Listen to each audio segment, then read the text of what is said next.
How's everyone doing? I'm Dusty. I got Chris and Tony. I got the guys from Rule the Jungle Pod on. How you guys doing? Doing well. Doing great. Doing great. How are you guys? Doing good, man. Doing good. Excited to do this this little showdown. I know we invited you on. I don't want to hurt no feelings when we come out and have the best draft in the world. So you guys, I'm joking, man. We actually did a mock draft episode last night, and I feel like they came out pretty well. So we'll definitely see. Now we're excited to be here. Thank you guys for having us. We appreciate it. Mine was incredible. Sure, man. Incredible. I had probably the greatest, greatest graded draft ever in history, right? Greatest one. Ever. I don't even know what happened. I had like 6 A+. Yeah. You remember who you chose the first couple picks, so we know what we're looking out for here. I do. It was a no-brainer. Joe Alt. Well, there we go. Yeah, somehow Joe Alt fell to 18. I didn't even know what I was looking at. I was like, what? I'll call that A+ too. Yeah. I would not complain. I'd be pretty happy. I think most of us would be happy. Oh.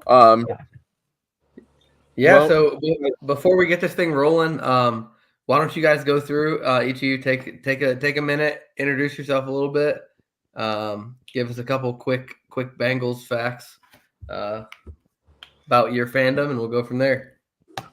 Anthony, Will, you guys want to go ahead first? Well, I'm gonna let this man go because he's got more years. He's got more years of being a Bengals fan, and he makes sure to remind me of it. I do. Okay. 41 years of Bengals fan. My first game was December 24th, 1984. Nice. Bengals Bills. I've pretty much been to almost all the home playoff games. I think I missed 2. Nice. I missed 2 of them, and we lost, by the way. So, well, we lost both of those. That's just blame it on me.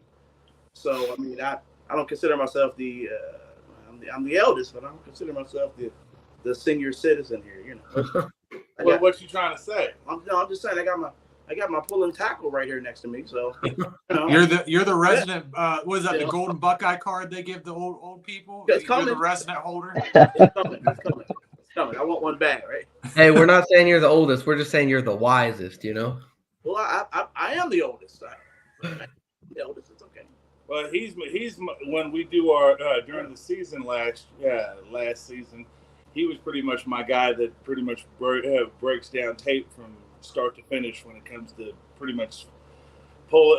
He pretty much knows everything from what the offenses and defenses are gonna do, and he's pretty much a tape guru mastermind is what I call him. I've been doing this since I was 7, so now I'm about to turn 47 this year. So there you go.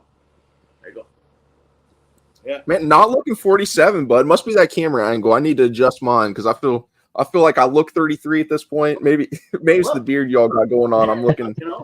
It's helping hide that age. I don't know. There's not much gray here, brother. There's not much gray. He's sitting right next to me. I can tell you. It's not much. Yeah, it's not much. Yeah. Surprised they don't start carding me. They stop. It's that touch of gray you're using, man. Don't lie. Touch of gray. You got a guy up in there looking good. Where do you buy these things? I don't even know. I don't want to buy these.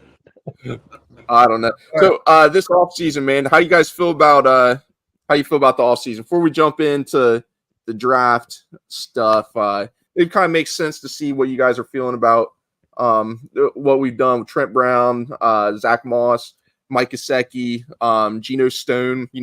We did make some moves, and that's obviously going to affect the draft. I feel like we filled a lot of holes to be BPA with the draft. So how you guys feel? You happy with it? You think we could have done more? Wish we would have done more? I mean, it's always you could do more, but for what we had, I feel like we've done pretty well with the offseason. Like I've graded it myself, like a B+ to an A-. Like maybe, I mean, the Trent Brown really pushed it over the edge, signing him, getting back Von Bell, especially after highway robbery there with the Carolina Panthers. That is insane. But I'm glad to have him back because that definitely brings back some sort of communication that we lacked last year in the secondary during those games, especially the Geno Stone signing. I like that one very well too. Obviously, bringing back a lot of our other players as well, like Travion Williams, the greatest tight end of all time, Drew Sample. But no, it's been a great offseason. I'm pretty pleased with it. The only thing that kept it from an A+ for me is trying to figure out what is going on with T. Higgins. Yep. Well, Mm-hmm. I like the free agents that we signed. Yeah. But more importantly, I like for what we signed for. I'm digging that. I'm digging all those moves. Yeah, no, I'm right. I almost would think we stole the whole offseason, actually. Yeah. You know, we didn't have to sign Trent Brown to some crazy number, and it was only 1 year. I'm like, oh, thank goodness. Because at first, you know, I was looking at his running mate, who got took very quickly. On 1 year? Yeah, that's right. Yeah. And I was like, I don't know. He might be too expensive. He might come with a hefty type price tag, and he did. Yeah, like how he did. like how you and I were pretty much calling. We thought was going to happen with Jonah. Yeah. Although I think Jonah was like a day 3 or day 4 signing. Yeah. So he didn't get picked up right away. But yeah, as far as for myself, I'm right there with you. That I like the signings for what we got and the roles that they're naturally going to play. I know some people are saying that they think they're not a fan. I know there's some people that are saying that they're not a fan of the Von Bell signing. I think if you go back and you look at 2021 and 2022 and look at the tape, you'll see a natural reason why we went back and got him the first chance that as soon as we knew, hey, Carolina Panthers say they're done with him. Hey, let's bring him back. I think, obviously, with the way Lou Anarumo does his defense, designs his defenses, there's no way in Sam hell that they're going to sit Von Bell and have him be a backup. What I think they're probably going to do, they're probably going to have him in a rotational role. Though, yeah, Jordan Battle will see some time. Jordan Battle will see some time. You might even see, depending on how the draft unfolds. Although reports have said that Dax Hill likely is going to end up being moved to either outside corner or slot corner, they may end up playing him some still at safety. Probably have him do a similar role like he was at Michigan as a normal jack of all trades.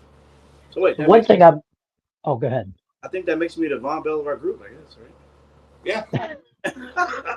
I think, man, the only concern for me is that Von Bell, it's like you loan your buddy your car and you're always wondering what condition it comes back in, right? Like he spent a year in Carolina. They obviously weren't happy with his performance. I just don't want to see a huge drop off from what we saw out of him in 21, 22, because he was, to your point, man, a rock solid piece of our defense, good communicator. I just don't want to get him back here and see all these scratches and issues that he's coming up with, or maybe like a drop off in athleticism. But we're paying him peanuts. I mean, Carolina's paying the majority of his salary, so I'll take that. Yeah, and one of the things that Von Bell brings is that leadership ability. I think last year with letting both Von and Jesse go, it was a pretty clear drop off with the communication and the ability to get guys in the right spot. There were too many times last year when you'd look up after a long touchdown and like two DBs are talking to each other like, you were supposed to be back there, you were supposed to be over here. So I think one of the things that Von Bell is brought back for, even if he doesn't play as much as he did the year before he left, was to just get everybody on the same page and get the guys communicating correctly. And then, like you guys were saying, Jordan Battle could end up seeing some time. And for me, I see Jordan Battle as a guy that's like similar to what Von Bell could bring. So I think if you're going to give him a good mentor and give him somebody to learn from, why not give him, a guy that we know is rock solid mentally, to hopefully mold him into the player that we want him to be for the future. And, like David says here about the offseason, one thing we whiffed on was cornerback.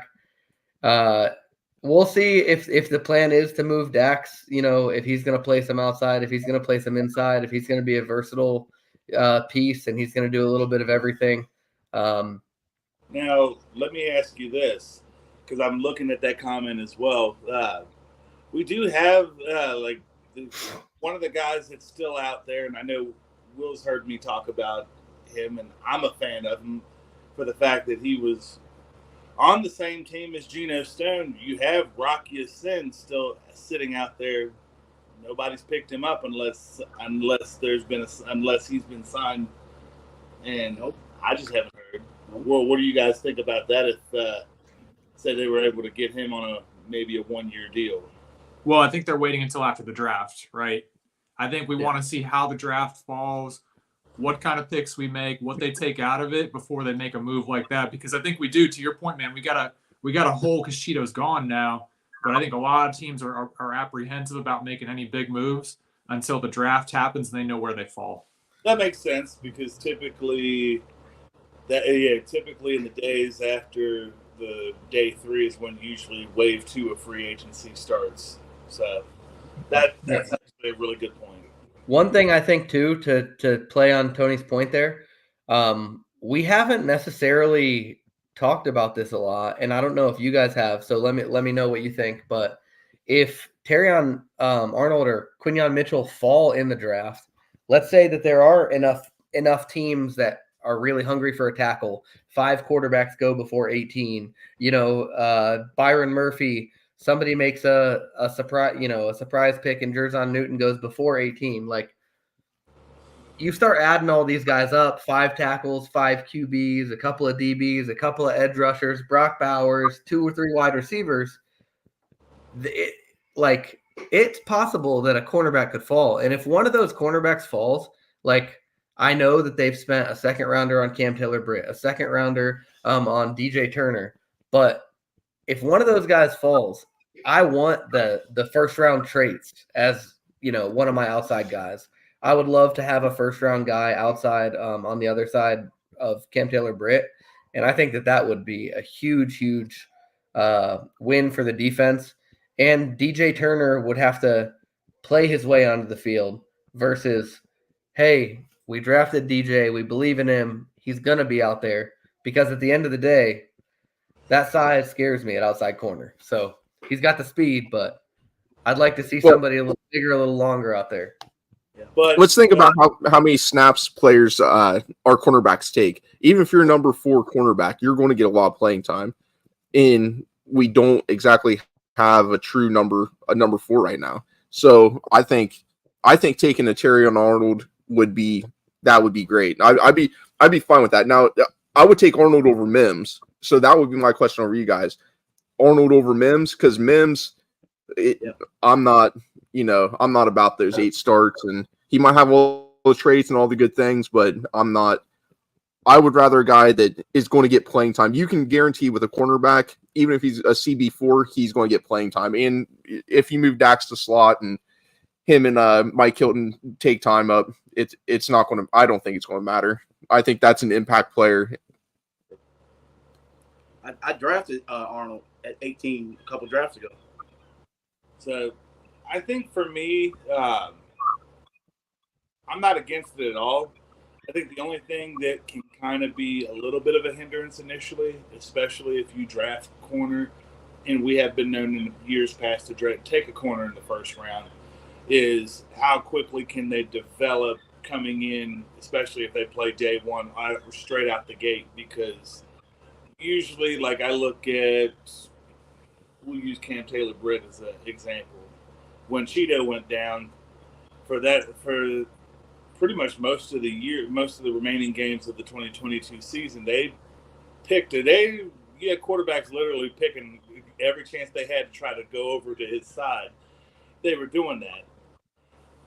I've seen cornerbacks be able to adapt to that rather quickly, but then you also have some cornerbacks that literally, if they're constantly being tested, they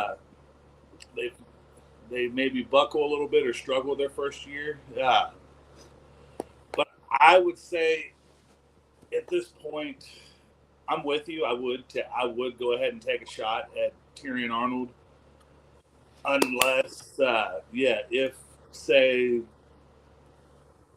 Fuaga Fashanu or Fashanu, whatever they call it, however his last name's pronounced. I heard it 5 different times this week. Exactly. That's where I'm at. So if Fuaga, Fashanu, Latham, any of those guys are gone, because myself personally, if I'm looking at the board, with how I've seen a lot of the mock drafts, particularly with PFF go, if Latham, Murphy, Newton, or Fuaga's off the board, then yeah, I have no problems going corner.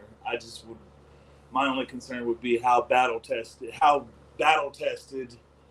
can we get Arnold or Quinyon Mitchell ready for training camp and for the season to start, especially if they end up starting week 1. I wouldn't mind it either, especially if you're taking them over Marius Mims. Like the amount of starts, the lack of experience there just scares me a little bit. But I'll just go ahead and put this out there too. We just need someone, like obviously we're going to have the cornerbacks on it, but we need someone to cover the tight end. Tight ends last year had, like, each one of them, you name them, had their biggest game against us every single game. Like they were going down the field, wide open, middle of the field. We got to have a cornerback to stop that. And I don't care who you throw out there to do it. Just you could throw a 4th rounder out there to do it. Throw whoever. Just throw a cornerback out there and stop the tight end. That's all I'm concerned. Trey Flower is still available.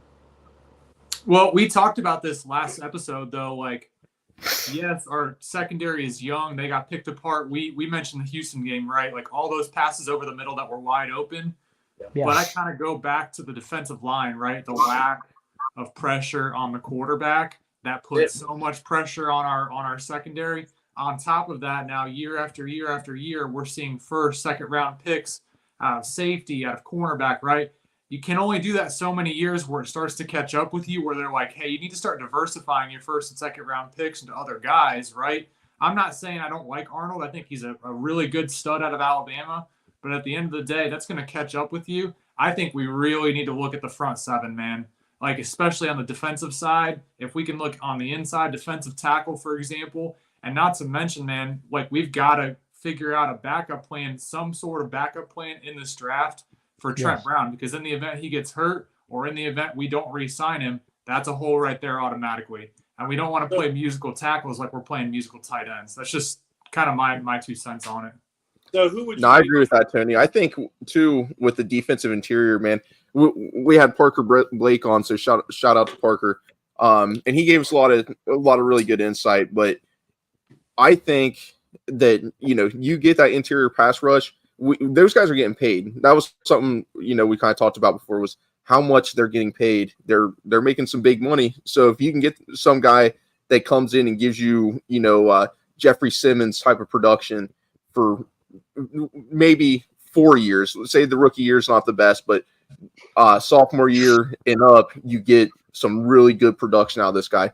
That's going to make Trey Hendrickson look a lot better. That's going to give Myles Murphy a really good opportunity to shine. And it's going to make our linebackers play.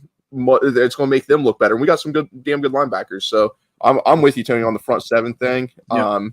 And I would definitely be more inclined to one of those cats between Byron Murphy or Johnny Newton over a guy like Mims. I'm just not JC Latham. If he's there, that's going to give I could see an argument. Just Mims, he in 3 years from now he could be the best tackle in this class. But for me right now, I'm not willing to risk that, because we do have another hole, and that's on the D line. And we did bring in Rankins, which Sheldon Rankins and BJ Hill. We got some people there that can give some production, but you can never have too good of a rotation on that D line. So let me challenge you with this question. If we end up going with, hypothetically, say the top tackles are gone, it comes down to Newton, Murphy, and Mims. Obviously, we go between Murphy and Newton. Who do you favor in the second round to try to be able to take over, if need be, during the season, or to possibly be the right tackle of the future. Who are you guys liking? So you got the BYU kid. If he falls, he would definitely be a guy that would be there. Other than that, I'm definitely what's the kid from Arizona? Shoot, I can't think of the Arizona kid's name. He'd be all right. Yeah, Jordan Morgan. So he might be somebody that'd be interesting. Other than that, I'm. It just depends on how the board falls. But what most mock drafts are showing, those are a couple guys that could possibly be there that I'd be okay on. I know Paul, I'm not high on him. So I would rather. I know that would make Chris happy. Get Blake Fisher maybe in the third round instead of taking that second round. Like, and there's a kid. There's cornerback that could be there. EJ Tampa. I've loved from the very start. I will preach him day two. He's kind of a guy that reminds me a lot of Cam Taylor-Britt, and I think if you get two of those dudes, that would be a really great second round pick right there if he's there. I like Fisher out of Notre Dame. I mean, Notre Dame, Iowa, those Midwest schools that produce all the good offensive linemen. I think that's a really good pick, and I think we could steal him in the third round even, right? So to your point, I think second round would be a little high for a guy like that, but even if we get a guy like that in the third round, I think it'll fill that hole if we end up going with a Newton in the first round. Yeah, I'm curious to see how this draft falls because I'm not necessarily like offensive line early or bust because I think we have so many holes realistically to fill. Do I want to fill that tackle spot for the future? Yeah, 100%, absolutely. But at the same time, like that defensive line has been a huge, huge problem. So if Trent Brown is there for, 12, 13 out of 16 games, and you get a 4th, 5th, 6th round tackle prospect that you like, that's traitsy, that just needs some time to develop, he can get a couple games this year, and you can kind of see what you have, and then go into next year. And I know that they say this is a really strong offensive line class, so you really don't want to miss out on these guys. But it all depends on how the board falls, because if 5 or 6 of the top tackles are gone before we get a chance to pick at 18, then you don't want to reach on anybody else in the first round. Okay, so if you can't trade back, then the second round comes up. If you got 2 or 3 guys circled, let's say they got Blake Fisher and Suamitea and Patrick Paul, just for like an example, or Rosengarten from Washington. Let's say they got a couple of these guys, targeted as second round picks, but then 5-8 picks before the Bengals pick, those guys go off the board. I don't think that this is the time that you want to reach for somebody. If they're willing to trade up and go get somebody in the second round, whether it's 5, 6, 7, 8, 10 picks even, and they give up one of those third round picks or maybe a 4th round or something like that, then I'm completely on board trading up to get somebody. But if all of your targets are gone, you really just have to go best player available and figure out the future in the future a little bit.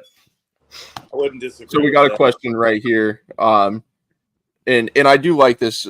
David said, which wide receiver do you guys think we take in what round? So, wide receiver is kind of becoming a sneaky need that we're not talking about, because you got Tyler Boyd departed. We know what Tyler Boyd's meant to this team, and also T. Higgins, which, you can debate all day. If you want him to stay, you don't want him to stay, what the benefits and stuff are. Regardless, there is going to be a hole there.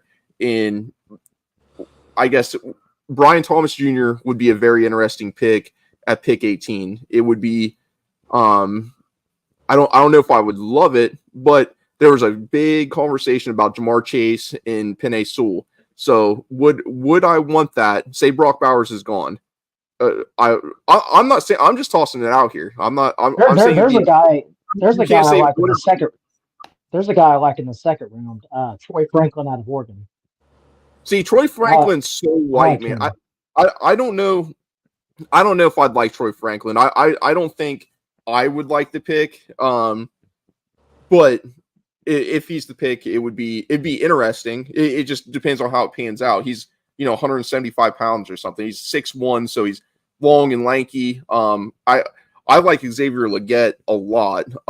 If a Ladd McConkey, I don't think Ladd's going to fall, but say the Bengals target Ladd and they really like him, I would have no problem at all to trade up if he's there at the second round in, I don't know, 35, around 35 range. Trade up and target that guy. We have 10 picks. Get this dude that's a really good route runner, and he's got speed. He's got production. I would really like a Ladd McConkey or Xavier Legette or Malachi Corley in the third, possibly if he makes it there. And Javon Baker is another really good. Malachi Corley, the next Debo Samuel. They said. We'll see. I mean, Ladd's no Those are big different words. than Yeah, Hunter that's Renfro true. is, in my opinion. Why are we reaching for someone like that in the second, though? Right. Like, So what if- like the Brian Thomas guy out of LSU, he's a stud, man. But like, you can't sell me on receiver in the first round. I like Troy Franklin. He is small, to your point, though, out of Oregon. I don't think we need that right now, man. I think we can find a way to keep T. Higgins or even bundle a nice little trade for maybe a JJ out there. That's what I was getting ready to mention. Yeah. you heard the podcast. right? Like, you can't sell me on that in the first round right now. So let me throw this out there. If by chance they would trade say they would trade for Justin Jefferson, I would think that T. Higgins would have to be included in on that deal. Yeah, for It sure. has to. Yeah, it has to. And it would have to be. It has to be T and at least another first, if not a first and a third, or a first and a sixth. I think we have some later round draft picks to give away, like 6 or 7s, something like that. Yeah. We've talked about this. We've talked about this before on the podcast, and I feel like I can talk myself into it being a legit possibility. T. Higgins, a first-round pick, let's say a third-round pick this year, a third-round pick next year. I'm okay with stacking all that stuff. If Mulligetta wants to get T. Higgins $27 million a year, and you're going to pay Justin Jefferson 31 or 32, that's worth it. bro, sign me You know up. how many That seats would makes be sense. filled at there would be no seat available at Paycor, man. Like, I know. just imagine. The Bengals would make that $5 million back in beer sales just because of all the people that are going to be there getting rowdy. So let me throw another question out, because this is something that people in the comment section are going to throw out. Because a lot of people are saying pay T, doesn't matter what they want. Or if we would get Justin Jefferson, how if we can't pay T, how are we going to pay him? Dude, me and Will talked about it, and I want to see where you guys are at. And then Will, So, go ahead and say your thoughts. I can explain it again if you like. It's fine. Anthony, so what you're saying with that is, I agree. I think I prefer to keep our draft capital and keep T on a cheaper price tag. Now, Justin Jefferson, like Chris and Tony were saying, it would be really crazy for the fans and everything having Jamar and having Joe and JJ back together. That would be really awesome. But the amount of money that would be tied up in that, when you could possibly get a T. Higgins for, a 75, 3 years, 75 seems like the going rate just due to the Philly. What, Chris? Their ask is going to be higher than that. I think at least, There it and is. here comes the challenge, because I've heard multiple reports between things on the Athletic, ESPN, you name it. I'm hearing some people saying that T and David Mulligetta are wanting in the upwards of close to Tyreek Hill money, which I'm not. If I'm the Bengals GM, I'm not paying that. He's an exceptional athlete. I don't consider him to be the super elite. He's an elite player. I just don't consider him super elite, like what you would consider Justin Jefferson or Jamar Chase. No, out of the top 10, he would be number 12, right? He's really good, but he also missed 8 games last year. Thank Yeah. you. No, Thank you for bringing that up. That was you're part of my. yeah. Well, you That was pretty much exactly took, part you pretty of my- much my took the reasoning. words right out of my mouth, Tony. Yeah, I think that they just want I think if T was willing to take a Devontae Smith type deal, then it would have already been done. My guess is that because the Bengals are willing to give him 21 point whatever million guaranteed this year, and 23 or 24, 25, 26, whatever it is. Like, I think that they'd be willing to give him that guaranteed next year just based on the salary franchise tag again. So, like, if you're already at $48 million guaranteed in 2 years, like, that deal would have been done. That deal would have been done. But I think that from the beginning, he's wanted 27 plus million per year with a huge number. Like, and my guess is they want a 4-year deal over $100 million because that's what I would think it would have to be. Like, for me, that's Justin Jefferson money. For me, I would probably go with 3, maybe give it about 85, 90. That's getting Justin Jefferson money. Well, but I would keep it just on the outskirts of, like, not quite hitting just close to it, but not quite, because typically, I think we all know typically in free, whether you're a free agent or whether you're getting ready to hit free agency, you're going to have a couple of players that you're going to overpay on. So, but you're counting on that to be able. You're counting on the overpay to basically work out in the end, which it's kind of a crapshoot. But I would agree with you, but where I differ here is the sense that I'm okay with overpaying for a guy that plays, 15 out of 17 and doesn't necessarily live up to his contract versus a guy that he lives up to his contract when he's there, but he's in for 11 games and he's out for 6.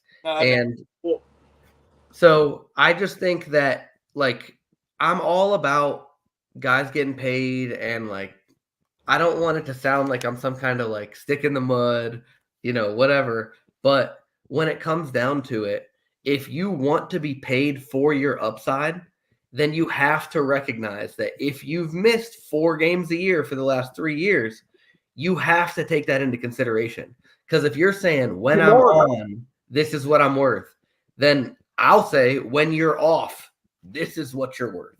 So I just think there has to be a little give and take there where they can't say, you have to pay us for the potential, because at the end of the day, if you don't meet that potential, you're not taking a pay cut. The best ability is availability, man. Yeah. Yes. I mean, this sounds stupid, but, like, who's to say Jamar Chase won't take a $2 or $3 million discount to get JJ here, and then we're both paying them 30, right? Or we're both paying them 29, as opposed to paying T. Higgins 27.5 and Jamar 31. It evens out, and then they put more butts in the seats. Like, you got to look at this long term versus short term. I know it's a pipe dream, and I'm way up on the mountain thinking about JJ that I know it's not going to happen. But, like, at the end of the day, would you rather have 12 to 13 games of JJ and Justin and Jamar Chase, or would you rather have 8 games and 8 games of Jamar and T? Because that's what they're doing. They're both hurt all the time.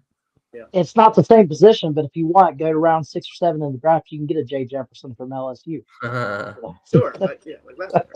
Hey, sign me up. Sign me up. Tony, the air is kind of thin up here on that mountain, brother. The air is kind of thin because I've been up there since 2021. There's plenty of room up here, brother. Come on, I know, up. right? Come on, guys. Here. Join us. One of us. Oh, Lake One of us. Chris, I'll be the stick in the mud. You don't want to be. I'll be the stick in the mud. Listen, but what happened when Jamar Chase was hurt? What happened when Jamar Chase got hurt for 4 games with his hip? T. Higgins came and he played and he balled out and he showed he was a true number 1. Yeah. The issue is when Jamar was there. Dude, oh my! We're throwing out this hypothetical number that he wants 27 to 30 million. Nobody knows what he wants. Well, it's the guarantee too, man. The guarantee Justin Jefferson. Dusty, I haven't even talked it all. Okay. I did some math for you when your screen was off. So we're paying him 21.5 or 22 million right now. It's all guaranteed, fully guaranteed. 21.8. So next year is, let's say it's 25 or 26. You're already looking at $46 million guaranteed for 2, because I believe that they're willing to tag him again. Yep. I've said that. If he wanted to take a Devontae Smith type deal, 75 by 3 years with 51 million guaranteed, that deal would have already been done. Yes. Because I think that T and Mulligetta have to recognize that the Bengals would be willing to franchise tag him again. Yep. So, like, I think the math there adds up that, like, okay, wanting There- more than what the Bengals might be willing to give. So yeah, let me ask you guys. Let me ask you guys this: how much of this do you think, like, since this whole thing started, with T and Dave Mulgeta, I guess, claiming that they never tried to work on something within a year. Obviously, the Bengals organization has been. I feel like they've been trying to work on it. How much of this whole thing do you think is David Mulgeta, and how much of it do you think is T? I don't know how much you guys have listened to like our podcast before, but I'm the biggest like turd about David Mulligetta. Every time I hear his name, I'm like, I don't like him either. I don't I'm like him that either. dude from Yeah. the Fairly Odd Parents, where it's like Mulligetta. Like, Are we allowed? Are we allowed to curse on here?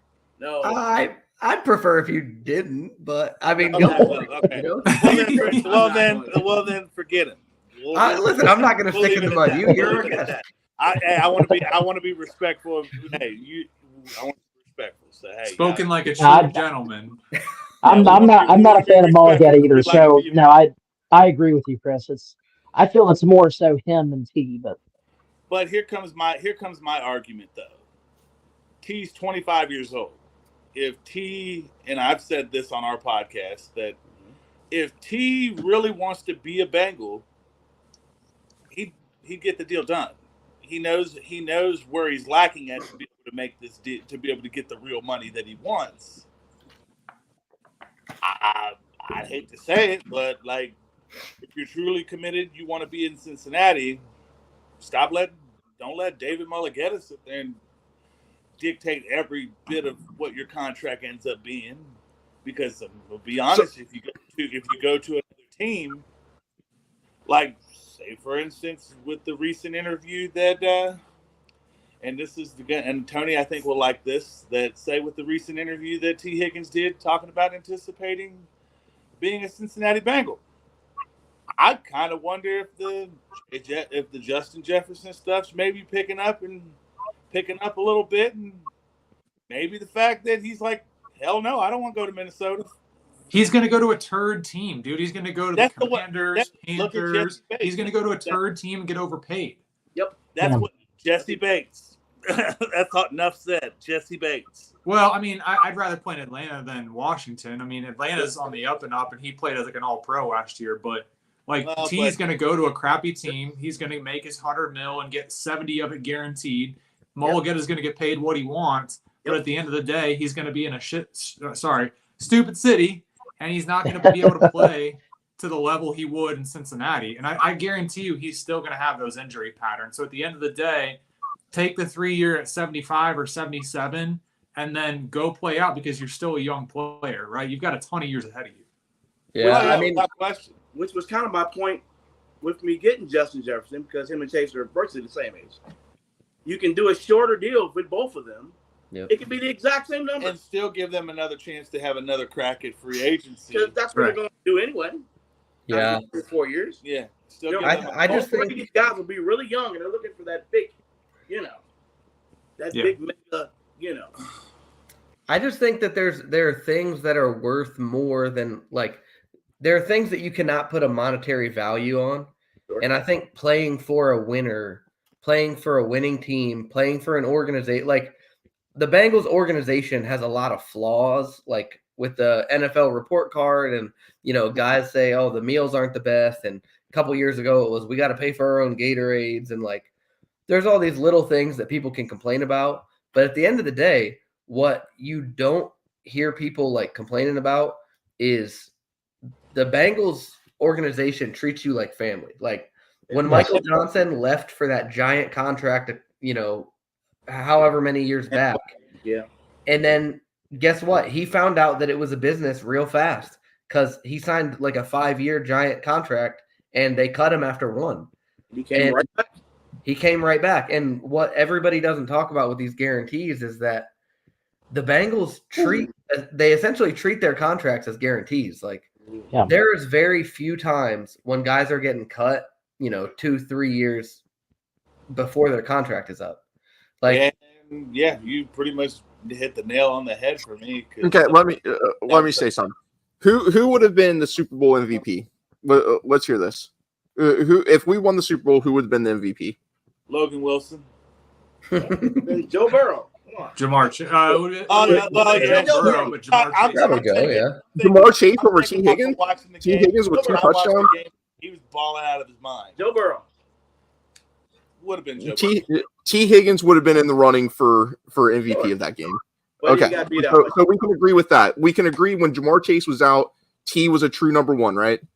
So last year, do you think T was not protecting himself at all in a contract year? He was easily in his head a little bit. Every player goes through that. T. Higgins has produced and he's overproduced year after year. Now we want to talk about contracts and how Bengals fulfill them contracts. That's great. That is true.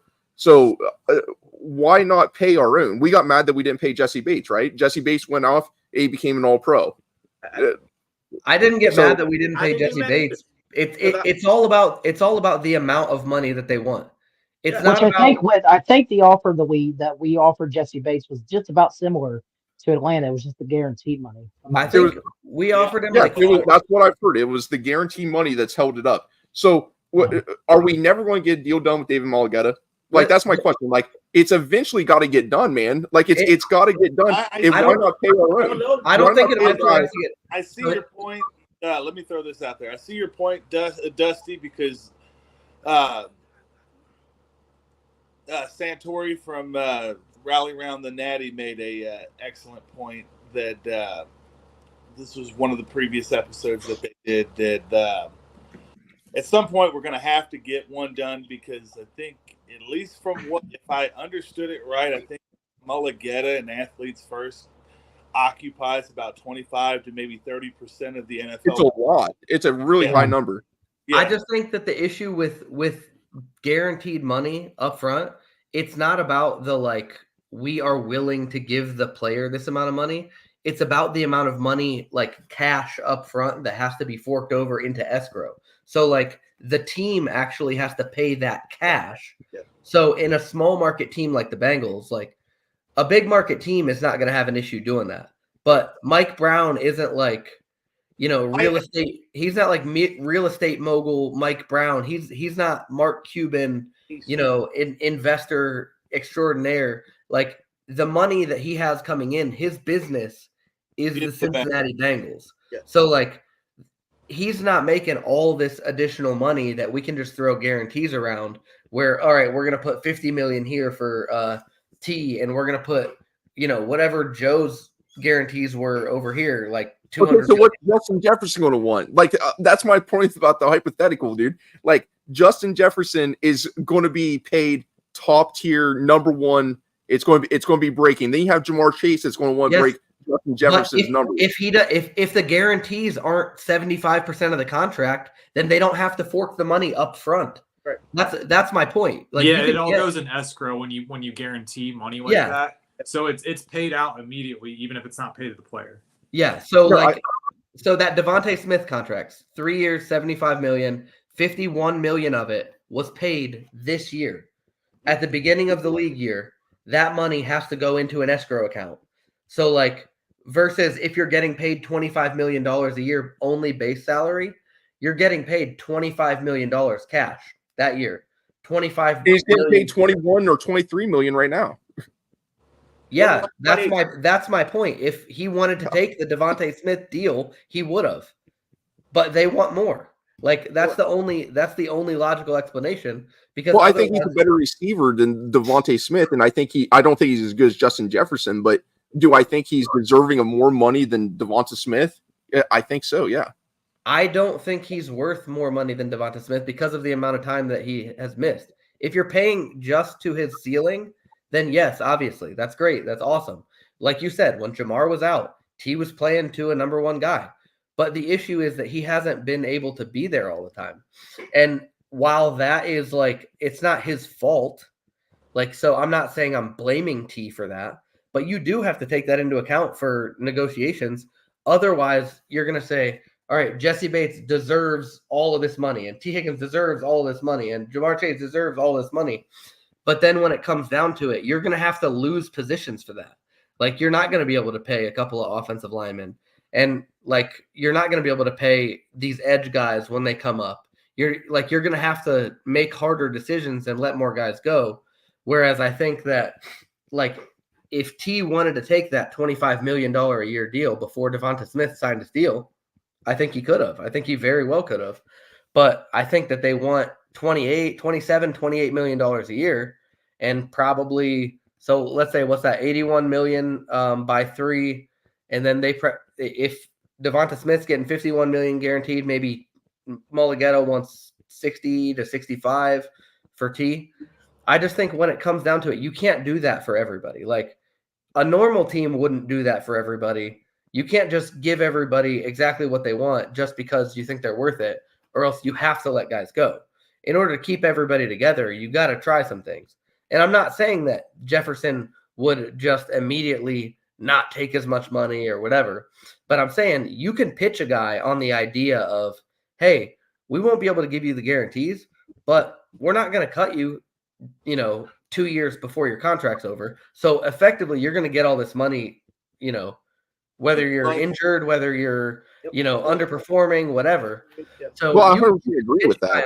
And you can also pitch them on the things that don't have a dollar sign attached to them. You can pitch Also, them can I make an interesting fact that if you look at just this season alone, with the free agency, a number of the guys that got cut were Mullighetto guys that came from bigger market teams. So I think T kind of does need to keep that into consideration because, like you mentioned, Chris, the way the Bengals do contracts, unless you just come in and you just are absolutely god awful, you'll see the life of the contract. I mean, they kept Trey Waynes until the last year of his deal. And Trey Waynes, we talk about Jackson Carman and how he's still on the team. Yeah, come on. He's still there. Yeah, but you caught a second round pick in year 3. I mean, that's look at Trey Waynes. So Trey Waynes got injured his first year he signed a 3-year deal. They didn't cut him until the last year of his deal. Like, he played 3 or 4 games in 2 years, making $14 million a year as a corner. Like, they gave him a lot of money. He basically didn't play the whole time, still collected $30 million from the Bengals. And so I think that's where the trade-off is, because something has to give at some point. Otherwise, every contract would be fully guaranteed for everybody.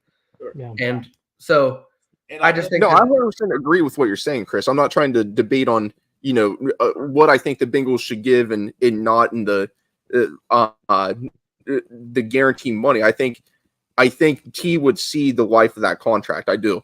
But my main point was that if you're going to pay Justin Jefferson is going to demand to get the trade done. It's going to cost a lot of draft capital, and a guy like T Higgins, who, as much as you want to argue, T is a top 10, top 12 wide receiver. So and Justin Jefferson's a top 3. So he's top 1. No, which that's fine. I just don't know. I don't know where. I don't know. I don't get what's going on here. Let the mock draft commence. Let's go. If T was 28, I'm giving JJ 31. You're right. Let's look. We did a whole podcast. Me and Anthony did a whole podcast on Justin Jefferson. I did a whole podcast. I shot everything I had. He gave literally every single scenario, and I literally threw everything at him on how he would have to go down. This man literally had an answer for everything. I'm starting to wonder. My thing, are you a law professor? I don't know, but I think you're forgetting the secret sauce here, guys. The one scenario to get JJ down in Cincinnati, I'll be his personal chauffeur. I'll drive my Honda Accord down to Cincinnati. There you go.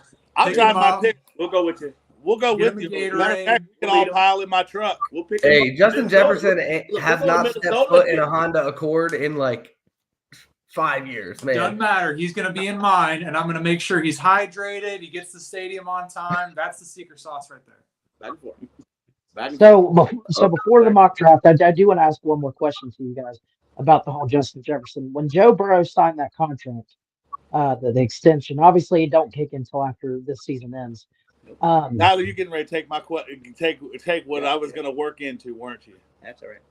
I'm not sure, but we'll see. Yeah, you are. Yeah, but go ahead. But when Joe's contract starts, obviously he sort of kind of made it to where like if I want my guys here. I like do whatever it takes in my contract, do this, do that, but I want my guys here. In that scenario, was he referring to like obviously Jamar's going to stay, we're not getting rid of him, but was he referring to maybe bringing Justin Jefferson in, or was he maybe talking about keeping T? Because he said he wanted his He said guys. he He doesn't wanted want. T. Did he? Yeah. Okay. He Yeah. said it in his press conference the last one of the year that he wanted T to be back. Now, But I mean, matter did of he? fact- I don't think he saw this well, coming. Though. a matter of fact, he didn't. Yeah. A matter of fact, since he didn't take my question, I got a question to. This is for everybody, because around the time that Joe's contract got announced, I'm sure Dusty, Chris, and Tony, you probably saw this on social media. You still see it pop up here and there. That a lot of people were basically saying that Joe pretty much jacked us. I think that what matters is that if you believe that, like, if I believe personally that if Joe and Jamar and T all got together and said, hey, we're each going to take $1.5 million less per year, then I think that they would do that. Oh yeah, definitely. We talked about this, Chris. We had a big talk about it before on everyone's got to take a little piece less to make it and work. I don't think Yeah. T is doing that right now. Hold on. So who works I out mean- with Joe Burrow and Chase? Is it T. Higgins or is it Justin Jefferson? The last time I checked, it Justin Jefferson and work out with them every year. When he said, Dude, okay, I'm not a Jetta hater, so don't you guys. I feel like I'm being No. betrayed. As No, a guy no, who no, does we- want no, Jetta Hey, haters hey, here. No, new, no, new no, no, caption. no. Dusty hates No. JJ. No, Yeah, I'm gonna No. change my name from Bengals fan Dusty to don't bring Justin Jefferson here. No, I'm not saying that. I'm just saying I would absolutely love for Justin Jefferson to come here, but the amount that we'd have to give up and the amount to pay, it's just hard to say when you don't know what he wants, what his camp wants for him, and if it just comes down to guarantees, that's really frustrating. That's what it came down to Jesse Bates. Like the money was there, and Chris, what you're saying, I completely understand. I'm not arguing that point that. The Bengals normally show the lifetime, whatever that bill is. If it's $75 million, most players get that payment. So I 100% agree with what you're saying, and I would 100% love for Justin Jefferson to be here. But I think T is a really good. I truly think he's a top 10, top 12 wide receiver. And if the odds of us bringing a Justin Jefferson here is very low, in my opinion. If it works out, I will be ecstatic. I'll be the happiest Bengals fan there is. But if we lose T and we don't get a Justin Jefferson, that's where I'm at. That's what I'm saying. If you get somebody that's the level of a Tyler Boyd or something, somebody that give you 700 to maybe 1,000 yards on a good year, that's going to be a really bad downfall, especially when you're losing a Tyler Boyd and you're losing a T. That's where I'm at. That's just so. I agree with you. I would prefer if T Higgins stay too. I would prefer if T Higgins stay too. But if he had to, I wouldn't mind to have Justin Jefferson either. Like I love T Higgins. Like I'm a big T Higgins fan, and as always, his mom's a good follow on social media. If you've seen her tweets, but no, T Higgins, I'd love to have him stay in Cincinnati. Like I'd love to actually wear my jersey and him be on the team that I just bought last year. So no, I'd love to have him back too. I just don't know whether, honestly, when he said that he wants his guys here, like, was there a tiny reference there to Justin Jefferson? I guess that was my point. Like, obviously, I know he wants T here, but I know he wants T. Personally, though, I think he's looking at both, just his guys in general. When he says his guys, his main receivers. So whether that be T or whether that would mean, hey, they would go out and go get Justin Jefferson. I'm confident that Joe meant T, just because. Just because of the fact, like, that's who's been with him. You know what I mean? They were drafted together. T has been good since he's on the team. We're all on the same page that, like, we would all love to have T on the team. But the breadcrumbs are there that Devonta Smith got 75 by 3, so that's $25 million a year, and T hasn't accepted a deal like that. I think that deal would have been done if T was asking for that. So in my opinion, that's where I'm saying I think he's upwards of that. I think he's asking for more than that. I think he's probably asking for top 6, top 5 wide receiver money right now. And the justification would be, oh, well, in 3 years, this top 5 money is going to be top 18 money. So, like, that's the justification that, that's probably the agent speak and whatever. And we all know that, like, the salary cap is, like, kind of fake. And, there's all these gymnastics that teams do to jump around and move the cap hit to the future when, all this kind of weird stuff. But when it comes down to it, that money matters. Yeah. But he's already at 9 right now. He's tied for 9th right now. Oh yeah, that is true. That is. So true. I mean, I'm like, okay. So I can see. 21.8. I get 9. I see what Chris is saying. Right? That even being tied at 9, if he's not willing to take 25 in the area of 25, even if say he took 24.5, 23.2, whatever the amount was, and he's looking for top 5 money, the only justification that is top 5 money is the fact that he's in the entire 4-year career, in his 4-year NFL career, he's missed at least 3 to 4 games each year outside of the first one. Yeah. So that's pretty much I think between that, and I think he hasn't been voted for a Pro Bowl yet, has he? Because I think that was an area of that was my contention. That was an area of contention with a lot of fans when it came to Jesse Bates. I said all pros, Pro Bowls. Where are they at? He was second team All Pro. I think his first or second year. First team. If you want to say I want to be the top paid safety in the league, you can't say that. You can say it, but you're not gonna get it.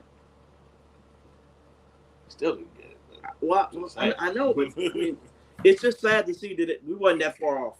Yeah, I think that's the most upset. That's the part that, like I mentioned earlier about the kind of things that you can't put a dollar amount on. That, like, I mean, okay, so you're off by $1.5 million a year. You're like, it's easy for me to say because $1.5 million is a crap load of money to me. You know what I mean? Oh yeah, definitely. Yeah. But like to these, I mean, what's the difference in your lifestyle day to day if you're making 14.5 or if you're making 16? Like, not that much. You can't brag. You can't brag to your peers. You know. I still go to Burger King. I'll tell you that. $1.5 million more than you, and you know. Yeah. You make him get the check. I'm like, who cares? Let me, winning. Yeah, I can give a damn less who our receivers are if we win a Super Bowl. I don't care if Joe Burrow is our third string quarterback if we win a Super Bowl. I don't care who none of that matters if we win a Super Bowl. Okay, but okay. I'll play wide receiver. It makes no difference. I'll play tackle. Yeah, throw me out there. I'll be the water boy. I don't care. Just give me a ring. You know what? We never met in person, but just looking at you, I don't think you're going out there and playing wide receiver, my guy. Well, no, I'm 251. It's gonna be a tough thing. Hey, they don't want to pay a guy over 30. You told me earlier you're going on 47. So that high school 4.4 speed, no, that's long. I got knee injuries and all type of shit, but I do it. I do it to win. Yeah. Hey, I know my worth. I'll be the water boy for $500K a year. I'll do that. I could probably still run down a kick. I'd cover a kick probably. Not too many of them. I'll cover. All right, are we ready to do the mock draft, guys? Yeah, let's do it. Let's go. Talked about T. Higgins and Justin Jefferson to nauseum now. Hey, they say time flies when you're having fun. Right. Yeah. Yeah, this I looked up and we're an hour in. I'm like, oh boy. Yeah. I just said the same thing. We're an hour in. Good call. All right, let's pull this bad boy up. I do want to say thanks to everyone listening. We got a good bit of people in here. Isaiah, he's always in here commenting. We got Ross, who's commenting all the time. David. We got a lot of guys that always stop by and give us their feedback, and we definitely appreciate it. So make sure to keep them comments flowing, and we'll we'll get this mock draft going. So we're going mock draft database. Yeah, we'll just pull. I've done this one a few times, and normally it's like seems to be one of the fastest ones, to where there's not a lot of lag or anything. So I like it. We can try a different one if we have time, just mix them up. But there's no problem for mine. I'm just making sure that I'm going to the right one. Yeah. So the way that this is going to work for everybody that's watching and everybody that's going to watch this afterwards, we're going to let Tyler, Anthony, and Will take the first round selection. And what we're going to do is Dusty, Tony, and I'm Chris. Weird. Yes, you. My mind is all loopy already. So we're going to go ahead and we're going to make another selection based on who's available on the board. You too, Kevin. And from that point, we'll keep Will, Anthony, and Tyler's picks on the board itself, and we'll take note of our picks afterwards. And then each round we will switch who makes the first selection. Okay. So sounds in good. the second round, Dusty, Tony, and I will make the second round selection, and then the other three guys we'll make another selection based on who's on the board, and we'll go from there. I think we're doing 5 rounds, and then once we're done, we'll compile the lists of both of our drafts. We'll get a poll out there on Twitter and let you guys go to town and argue like we did about whose draft is better. All right. I'm going to take my camera off just because when I have the screen shared, I can't see anything else, so I'm just going to turn my camera off, but I'll still be here. Time to go to the war room. Let's go. We got to get that draft music. Dun, dun, dun, dun. Freaking Joe Wall. You guys, man. This simulator's busted. I should have did a different one. There's no way that we're going to get Joe Wall. Like, you can just... He fell to Will last night in his mock Yes, draft, he did. too. I was surprised for that. Twice. It's happened a couple times I would now. trade up for him. I did one before the podcast, and I did another one. Oh, yeah. No way. Very mock draft. There's... Oh, you got. All right, so it's our pick. All right, so Tyler, what are you thinking? You know who? At this So I see Joe Alt's on there, Jared Verse. I see Brock Bowers, Latu. Olu Fashanu. That's very surprised me that he fell down this way too. That I don't know that I see that happening, but that is a tough call. I know who Will's wanting to go for. I know that. Oh, I know Will Bowers. Yes. No, not over. No, wait a minute. I preface that by saying he's the one guy I take over Brock Bowers. Joe. Hey, just as a reminder, fellas, the clock's ticking. So I know. Okay. Right, I know the clock's ticking. Come on. Keep that clock going, Tony. I'm going. We will forfeit your first round pick, and I mean if you go into the pool with no first round pick, I would say we got a pretty good shot there. Tyler, what do you? All right, so I'll go. I'll go Joe Alt too. Let's go Joe Alt. Unanimous. Come on. It's a steal. I mean, I think we all have to admit if we got him, that'd be amazing. Kate even. Okay, so you guys are going with Joe Wall. Yeah. That's fine. If this is, you guys can go with all. We're not going to go with that because I don't feel like he's going to fall there unless Chris and Tony will do a two. Whoever votes 2 out of 3 will be the deciding factor. But I would go with Brock Bowers. I would also go with Brock here. Yeah, you guys already know where I'm at. Yeah, so we'll choose Brock. I didn't say this was a real life scenario. I told you this is what happened. Hey, I'm writing this down right here. I got my little purple pen. I'm writing this down. I got it.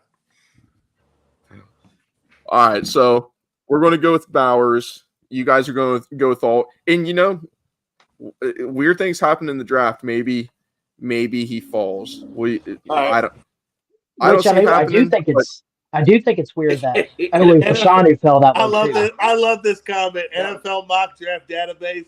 AKA NFL Fantasy Dream Draft. You're right. I love it. That's correct. That's correct. Yeah, that's right. I love it. I love it. It's not who you want. Yeah, K Breezy knows what it is too. Oh, he's not wrong. Here's the thing. But K Breezy also says Brock all day. That's I'm right. cool with that. Hey, Let's go. hey, I'm cool with that. All right, cool. So let's go ahead and make that selection. Make it. So So obviously we'll be A up plus. with. So we're going first this time. So we chose Okay. Brock Bowers. I see Braden Fisk here, boys, and that would be a solid pick. Or Zach Frazier if you want to go bolster that offensive line. We know our boy Parker Blake he was pretty high on Frazier. Kingsley Suamatia. We didn't take corner in the first round. Isn't Lassiter a corner or is he a safety? Call me Lassiter as a corner, yeah. Okay. Yeah, corner. Wouldn't be a terrible. Is there any positions you guys want to look at specifically? No, I can kind of see it. wanna look I at- think second round we're pretty well. Like, if there's a handful of guys that we would look at receiver, I think we're all on board there. Those are mostly gone. Fisk, like, he's got to be in contention. Suamatia, guys like that, just because we definitely want to bolster the trenches. I've seen some mock drafts go Pearsall here as well. I don't think I would take Pearsall in the second round. I would My either. vote here would be the tackle with Suamatia. With going with Browers in the first round, Yep. I think that he's a solid upside guy that could end up playing behind Brown this year, but next year he definitely has a second round pick, has a high potential to take over that starting spot for the future. Tony, so Chris's votes Suamatia. I'll go back to all, but you tell me a position you want to look at unless you're on board with Suamatia. So are these the available guys right now to us? So These are this is on all, but if you want to look at a different position that, if you want to dial it into a different So position, now this is on just all? the top. yeah. Yeah, so this is just the top rated players right now. Okay, I would go Fisk here, and I wouldn't think twice. So I'm on board. Fisk is a dude I'm on board Send it. with. So I wouldn't we even can hesitate if Fisk was there. Okay. So we're going with Fisk. Yep. Give me 1 second, guys, and I'm going to type Fisk in here. I'm writing it down too. Okay, I'm just putting it in the private chat. Yeah. But all right. So what you guys want to look at? We'll just keep your guys' picks going on the actual mock. Okay. All right. Well, Anthony, what are you guys seeing here? What are you guys looking at? You know where I stand. I'm always a fan of the big uglies up front. So for me, I would go Fisk. I'm also agreeing. This. Yep. We're all in agreement, sir. Give us Fisk. So we're all for Fisk. That's a good pick. I like Fisk a lot. This is looking like my draft, guys. You want to know why I got 2 A's? There you go. That's why. Shameless plug, right? Shameless. I think the same thing, right? Shameless. Old boys flexing. Oh, I already know who we want. I already got him. You guys get to go first. If it's who I think you're going to go with, it wouldn't be a bad pick. Yeah, well, it's All your right. guys' turn. So you guys tell me if you want to move Can we see what tight ends are available? Oh Good my call. gosh, I know what you're doing. I know what he's doing. Yeah, I know what he wants it's to a do. little early for me too. I know what he wants to do. Don't say it. I know what you're gonna do. I know what he wants to OH. He wants to go Cave Stover, OH, IO. Oh, do. All right, so I'm just saying he could be still for the years to come.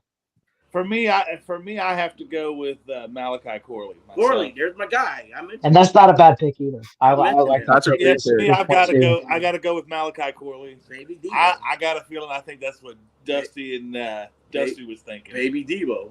I mentioned him and poof. The draft database. Yup. The one thing So I you will guys- say about Cade Stover is I think I watched a bunch of Ohio State games. You know what? I living here in Columbus, whatever. Yeah. The dude was always making plays where I was like, that guy really shouldn't be able to do that, right? Exactly. Like, Yes. he just every time I looked up, he was surprising me with the way he was muscling a guy, or the way he was getting open in the mid range, or the way that he was burning a guy downfield. And I was like, he's not that kind of athlete, right? Right? And I see Kay Breezy's comment here. It's too early for Cade, and I know you guys have said it too. There's been a few mock drafts that I've like just done off screen that I've seen him go like at pick 67, 70, whatever. You know, I've seen him go a little early, but I don't know if that's just the system's broken or. Hey, But they we all typically have to remember the Bengals were the example of this. Drew Sample in round 2. Yeah. True. Yeah. I remember. Hey, he's got a 3-year deal now. So. Dusty, your boy Blocking Trey God. is here. What do you think? Blocking God. Can't hear you, Dusty. Freaking damn it. Every time. Okay. Switch back At least once an an episode, you go mute. I switched back from these screens, man. We need a producer. If there's anybody listening that's a producer that can just do all the fun stuff for us while we talk, that would make For free. that would For free, help. just so we're clear. Yeah, for free. Just because you're a good Bengals fan, we're Bengals fans. yeah. You know, help us out. I mean, I'll throw in a case of beer, like your choice. Oh, Yeah, that's true. toss a 30 rack over to this fella. But How Trey about Benson, how about man. a couple of nice bottles of bourbon. Well, what if I paid him every like 2 weeks? Well, shit, I'll do it I'll do it then. I'll keep doing this. Give me. pass me the bourbon. Hey, off stream, if we're talking bourbon, man, I've got a few that I could give away. So Yeah. Who did Hey, we go Terry with, got- by the way, guys? Who did we pick? I'm You guys chose I'm- poorly, right? Did we choose Corley? I'm saying Okay. Corley myself. I said And Corley as well, and you said Case Story. All right, so maybe majority does win on that one. We'll go Right. Corley. I know what. So we're up. For me, I like Malachi Corley a lot. Do I think Corley will be there? I think there's a really good chance he's a second round wide receiver. You know, he's the yak god. The dude he's a freak. Xavier Legette is another guy that got a lot of yak. That could be there in the second. That I probably wouldn't have a problem with taking in the second round. But Trey Benson, man, with the new kickoff rules, I don't know if you could go wrong with Trey Benson. But there's also there's picks there that could fall to that third round pick. So what do you guys want to look at, Chris and Tony? remind me, you did wanna we look lose Evans this offseason? Not yet. No, he's still on the roster right now. Yeah. Effectively, he's off the roster, I would say. I don't know what he's doing, but he's on the The roster. only way he stays is if there's no undrafted guy we like. We don't draft a running back. I think I don't know. it'll be tough to keep him with a roster spot. So I'm torn here. So I kind of want to go offense here. We went two bigs. We went Fisk. We went we went Bowers. We went Fisk. So we went offense, defense. I kind of like a running back here, but that's just me. But you could convince me that Polk's a good pick here too. I thought he was a stud out of Washington. Yes. Yeah, I think this is about the point in the draft where I would say, all right, what is a position that the Bengals don't need at all, and that's who they're going to end up taking. They always just shock us one time. Quarterback. Hey, we But can look yeah, at CB. I'm on board. I'm on board with wide receiver or running back here. I think we all know that I think that they do need another corner, but I don't think that there's anybody. It looked like that was there. The only corner that I saw there I liked was Kalen King, and I think he's going to be there in the 4th or 5th. Yeah. You like Kalen King because that dude, Kalen King, last year he had a bad year, man. He plays for Penn State. Penn State does really well in the secondary. They also do really well from linebacker. I think he'll be just fine. He's got to grow in position though. There's a quarterback that I like in the 4th round, Renardo Green. Oh, I like him. Renard Green out of Florida. That dude's a stud. Mm-hmm. So we want running back? We want to go with Benson. I'd be You can on sell board me with on a Benson. running back here. What was that, Chris? I'd be on board with a running back over a wide receiver here, I think. That's fine. Okay. So let's go with Benson. Just with the new rules and stuff, I think Benson would be – I think he brings a little something to that room, and you guys went with Corley, so. The new kickoff Another rules are A+. dizzying. They're dizzying. So we're up. Weird. Pooney, there's the dude that could play every spot on the offensive line right there. And we Trotter's haven't a took linebacker. They do it at the same time. yeah. And we got Blake Fisher, Javon Baker. You guys know I love Javon Baker. Scroll down a little bit. At wide Yeah, receiver. Javon Baker. That's all it's going to show. But I can go to wide receiver. Javon Baker's the highest rated. Then you have Brendan Rice. But Javon Baker's my guy in the 4th round. I like him a lot. If we want to look at tight end, because we haven't really, or no, we took Bowers, We already right? took a tight end. We don't need it. Yeah. You gotta take another We one. took Bowers. We're gonna shock the world. Take 2 tight ends. Take 2 tight ends. Get Case over. Go Hey, ahead and go. I go just back seen he to was available. Dusty. I know. Where you want to go? Go back to the all. See, now listen to me, Tyler. Come on. I know what you want to do. I know. I think that if you scroll down just a little bit, that there are a handful of guys here that I could see taking a shot on. Blake Fisher's available. Yeah. Blake Fisher, obviously, especially because we haven't gone O-line yet. And I think that Mason Smith, I've been listening, obviously, like to a lot of the Locked On Bengals podcast, and they've been talking about how this guy Mason Smith, who's 6'5", 300 pounds, is kind of creeping up boards and this and that. So if there's a time to double dip at a position, it's probably going on to this 3rd round comp pick or 4th round, 5th round, something like that. And if you can take a shot on a guy after you already get a better prospect in Fisk, then that could be something that shores up that position completely for the next few years. So that might be worth a dart throw. And then obviously we got Fisher. So that's kind of my input on this one. I'm going Fisher here regardless. I love the his Mason name. Smith pick, but I think Fisher, we need to take an offensive lineman. I'm on board with Fisher. K Breezy asked, "Are there 2 drafts going on?" I can only see one screen. So K Breezy, what's happening is we're both making the selections. We're just giving our guests the actual screen what you guys can see, and then in our private chat we're taking our selections. So we're going off the single draft, and it's who we would choose and who they would choose. So hopefully that clarifies what you're saying.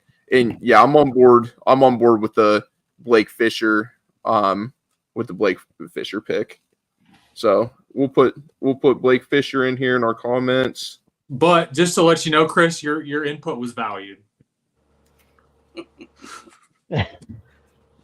Thanks, Tony.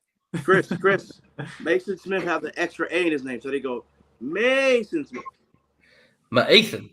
You got to exaggerate it. It's 2 A's. Mason. I can see the fan base doing that. Mason. Or is it Mawson Smith? Oh, hold on. There you go. Wow. Wait. That sounds. Wait a second. Chris, wait a minute. Was you really wanting Mason Smith? Was that? I thought you said Blake Fisher before that. I'm on board with the Blake Fisher pick. I think that probably here I would go Blake Fisher because of the fact that we haven't taken an offensive lineman yet. But Mason Smith he's at the very least an intriguing prospect to me.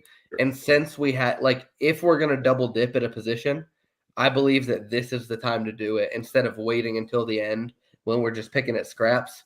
We pick a guy who has a little more upside where you can take that swing because you can afford to miss because you have Fisk. Yeah, that's all.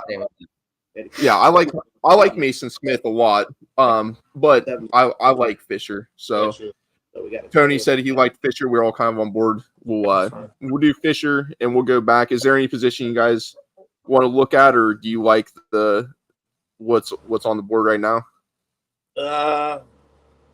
For me, I'm kind of listening to what you guys were saying.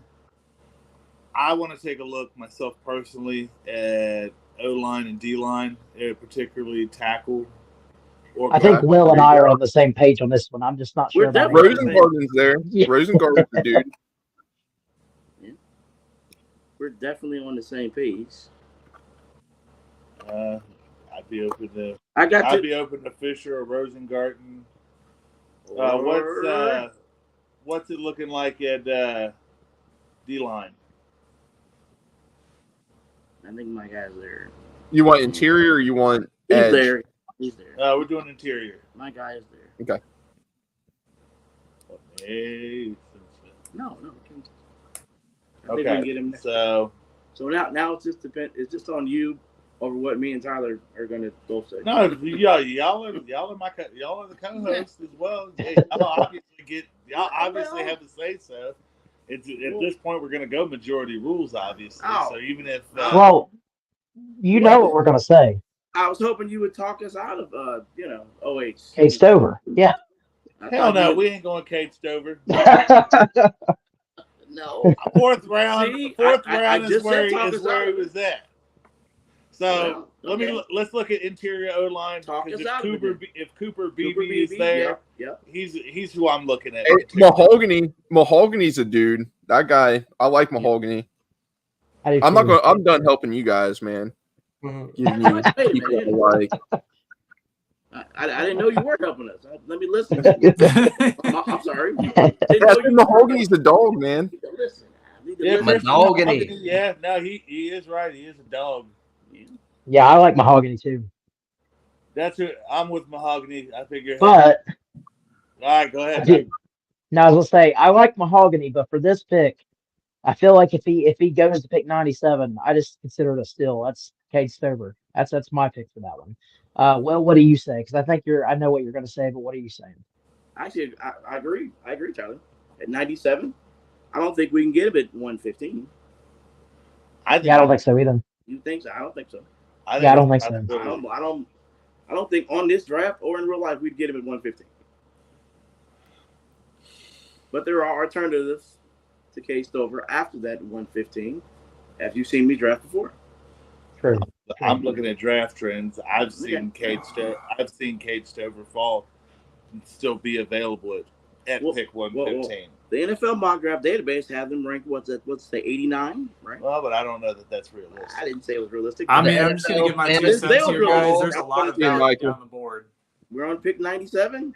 They got this man rated number 89. Do what you want with it, right? All right, so I'll tell you what. Obviously, I'm being outvoted. So I'm being outvoted because you look at it in the sense that at the end of the day, what are positions?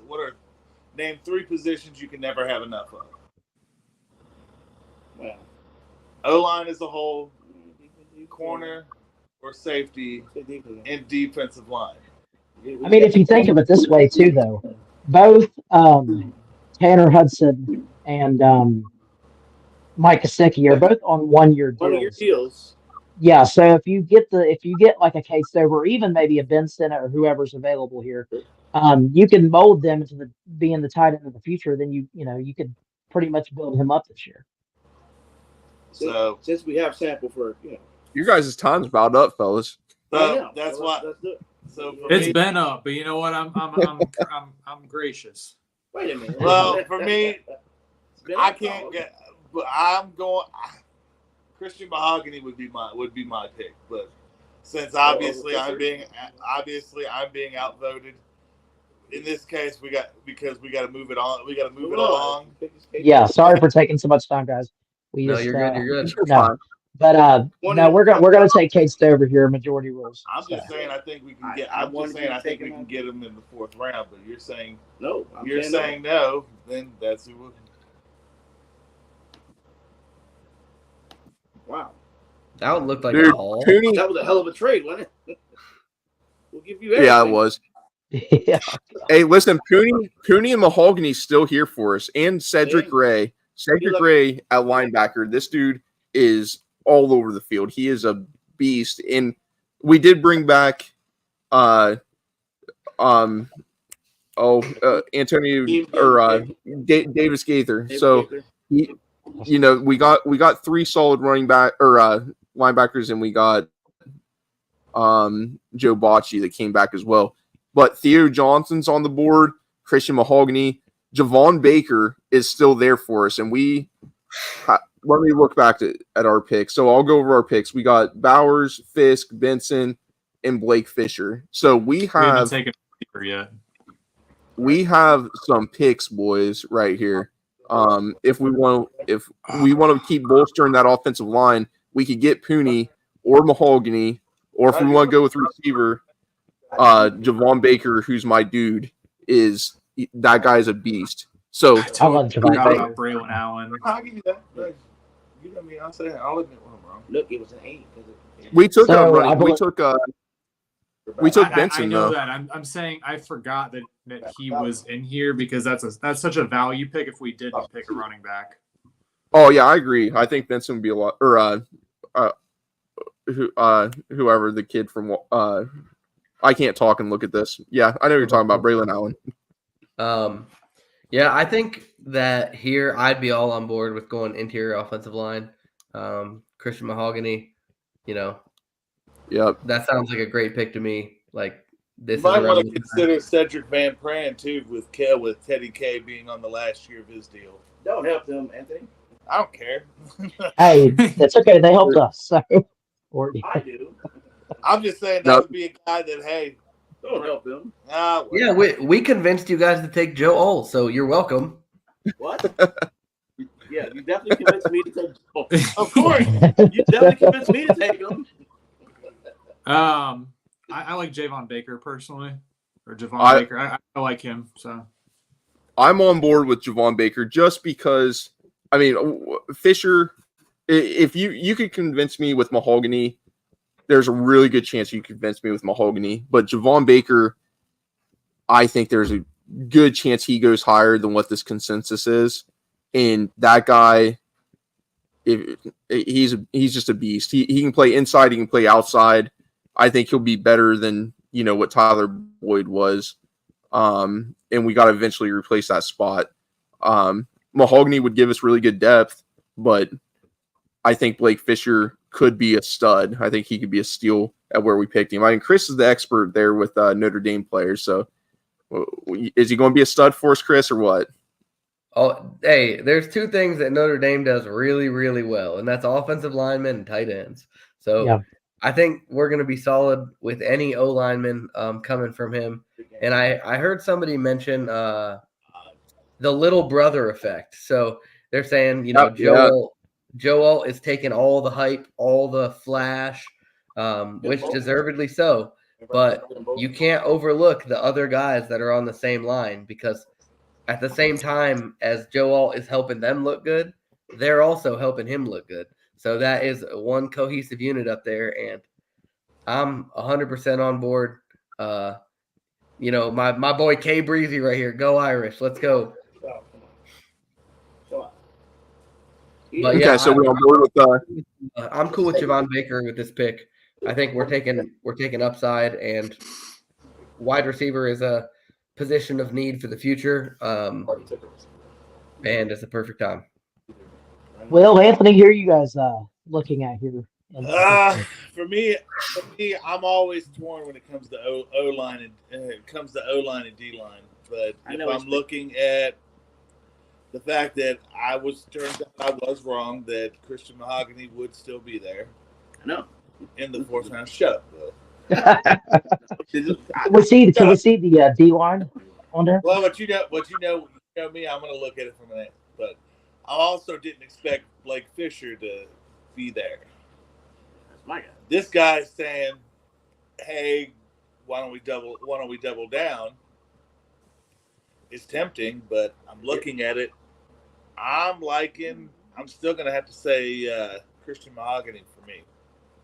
Where are you guys at? Blake Fisher for me. I'm doubling down. Tyler, what do you say? I could be talked out of this though. So you guys are going Mahogany and Blake Fisher. I could be talked out of this. Can I see the cornerbacks? Easily. I can See what ones are available there. Just cornerbacks. Because the only reason why I'm still thinking Mahogany is that we need to bolster the interior as well. Yeah, I don't know.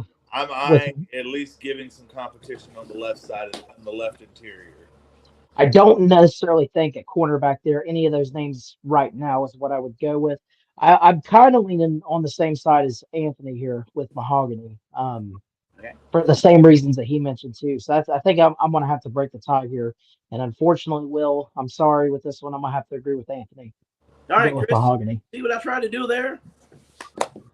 Something I would never do. Doc tried to double down. It wouldn't go. Yeah, but you know me. I'm going to always say when it comes to protecting number 9, did we draft a tackle? Yes. But did we need to go ahead and bolster the interior as well? Yes. Draft 2 of them. 2 of them. Oh, I'm not disagreeing. Notre Dame does a fantastic job developing linemen, just like Iowa does. Iowa, that's like the, put it this way. But Iowa is tight end you. Come on. Well, but that's also Brock Lesnar you. Stop it. Stop it right now. Stop it right now. We're not Suplex City, sir. We're not doing this. Stop it. Suplex City. Feel about that guy. All right, so going into the last pick of our dueling mock drafts here. I think for me, the position that would be like the top of my mind here would be cornerback. Patrick East to me. Really? Yeah. That's where I'm at. There's Kalen King still. That's Tony's dude. Yeah. Oh, is he my dude? Yeah. I don't know.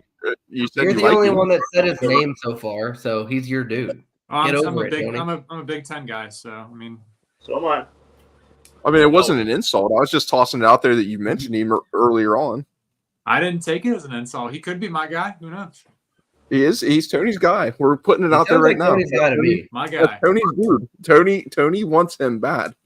Tony loves Kalen King. Tony is a Penn State fan. All right. Bengals Army pick right there. Steal the draft. Kalen King. Rival with Ohio State. Jarvis Brown wouldn't be a bad pick there either. Let's see. All right. Well, it just depends what you guys want to go here, guys. I mean, so it's our pick. Yeah, I you believe guys in go your first this time. All right, I don't know about you, Tyler, but I'm for the fact Oh, it's us. We go first. Oh, is it your guys? Okay, you guys go ahead. Then. So yeah, we got, let's see, tight end, defensive line, running back, offensive line, wide receiver. I would say that that's a really solid, diversified draft. And I'm like, that really opens us up to take whatever position we want. So if there's a guy that falls here, I've seen Jarvis Brownlee get mocked to the Bengals a few times around this area. I got absolutely no issue with that. Yeah, but I got no issue with that. Oh, I know. If the draft was longer. What do you think? I'll tell you guys, a guy, Will Shipley. If Will Shipley, I remember watching him this past year, and I watched. It was the first game against Duke, and when Will Shipley was in that game, he was so explosive. It was unreal. Now, I know we already took a running back. We took a really high-end dude in round 3, but I feel like Will Shipley could really help open up the backfield for us. So we got, just to refresh everybody that's in here, we got Bengals Army Crew's got Bowers, Fisk, Benson, Blake Fisher, and Javon Baker. So we got a lot of skilled players right now. We got, our tight end 1. We got a really good interior pass rusher. Trey Benson could really do a lot for us in our field. And Blake Fisher at right tackle. Javon Baker could fill in possibly and compete with Chuck Sizzle. So if we want to bolster the O-line a little more, I have no problem with that. I do like Christian Jones, and Christian Jones has been mocked a lot higher. He seems like he's fallen a little bit. there's a lot of good value with him. I mean, the only thing that catches my eye here outside of what you just said, Zach Zenner, former All-American. I know he has the injury from Michigan, but before that injury, he was an All-American. Yeah, right. I know he plays guard, if I'm not mistaken, but that might be a nice security blanket for when Alex Kappa goes down again, because we're waiting for that to happen. And if nothing else, we can swap him over to compete on that left side too. And if he's able to play center and he gives us that 3-position versatility, like this year, the good thing about having Karras, Kappa, and Cordell Volson is that like those guys have been together. Those guys will have continuity. So I think the 3 of them will play better than they'll be better than the sum of their parts or whatever. Yeah, I mean they'll play better than they did last year. I think when healthy, that offensive line is fine. But at the end of the day, like if you're talking best available to put some depth on that line, I think Zach Zenter's the pick right there. No, I'm agreeing with you. I'm saying that Zach Zinter can back up all 3 positions this year, and then we'll have I think Karras is going into the last year of his deal, and Kappa has 2 years left, I think. So he'll be able to, kind of give us some flexibility moving forward as well. And if he can get past that injury and he can rehab well and get back to his form, he's a stud. So I think he's fine. Yeah, I mean he was an All-American, so I wouldn't have a problem picking him. What do you think, Dusty? No, I 100% agree. I mean, I remember when he went down, when he got injured, what the whole squad was like. His whole crew, everybody was. That guy's a leader. You get certain players that get injured and people get a little pouty faced because that's their buddy or their boy. But the whole team was like, man, this guy, he meant a lot for that team. And you just see it through the way the team reacted through that. So I think that's a real Zach Taylor kind of player right there. Yeah, I agree 100%. I think he fits the culture. Exactly what you just said, the Zach Taylor guy. What was it, the first draft that Zach had when he was here? They drafted like 5 team captains or something like that. They love guys like that, and they fit the leadership ability, and that's one of those intangibles you can't like measure. So, okay, yep, great pick. We'll go with Zinter. I like him. Zinter. I think you're right. Yeah, he's going to. I think he makes a lot of sense right here for us. Yeah, what do you guys want to look at? You like the top of the board, or you want me to move it around for you? I'm looking at the top of the board. The 2 that stick out for me is Audric Eastame and Will Shipley. What do you? Shipley's a beast. Yes. No, I'm in agreement with you guys. That's the 2 I was looking at too, just because we got our O-line, we got our D-line, we got the tight end, we got a receiver, and pretty much, running back I feel like would be the pick here, and Estime wouldn't be a bad pick at all. That would be I think that the biggest question with Estime was his weight. Yeah. But I mean, overall, like I watched him and then obviously Shipley at Clemson. They're both really solid. Yeah, because the main thing is we can't have, we can't have all the running backs the same style. Yeah. But Eastame and Shipley stick out the most for me. I'm leaning towards Eastame myself. I also watched that Duke game with Will Shipley. So yeah, Shipley in that Duke game was crazy. He was super explosive. Okay. So, where are you at? I'm going to say Estime as well. That's my pick. Will Shipley for me, but I'm on board with you guys. All right. So, neither would be bad picks at this point. And I'm at the point. I'm with you that neither would be bad picks. Neither would be bad pick at all.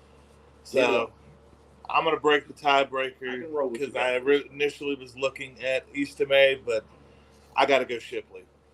Okay, that's fine. That's a great pick. I'd go Shipley as well. If I was in this situation, Shipley's he's a dog. I think Estime would have been my pick. Personally, he's like obviously being a Notre Dame guy. I love watching Notre Dame play, but Estime is like he's the big dude. He makes guys miss. He's like when Eddie Lacy was good before he had to get like roster bonuses to be under 260 or whatever it was. Like Estime could be your short yardage back, goal line guy. And then they got the Thunder and Lightning type deal with Chase Brown, Audric Estime, and then you got Zach Moss to do all the regular stuff, all the 50% of the time on the field, be in shotgun, pass block, take the nice draws and the runs out of the gun. So yeah. I see, and Marvin Harrison went 10th. Jeez.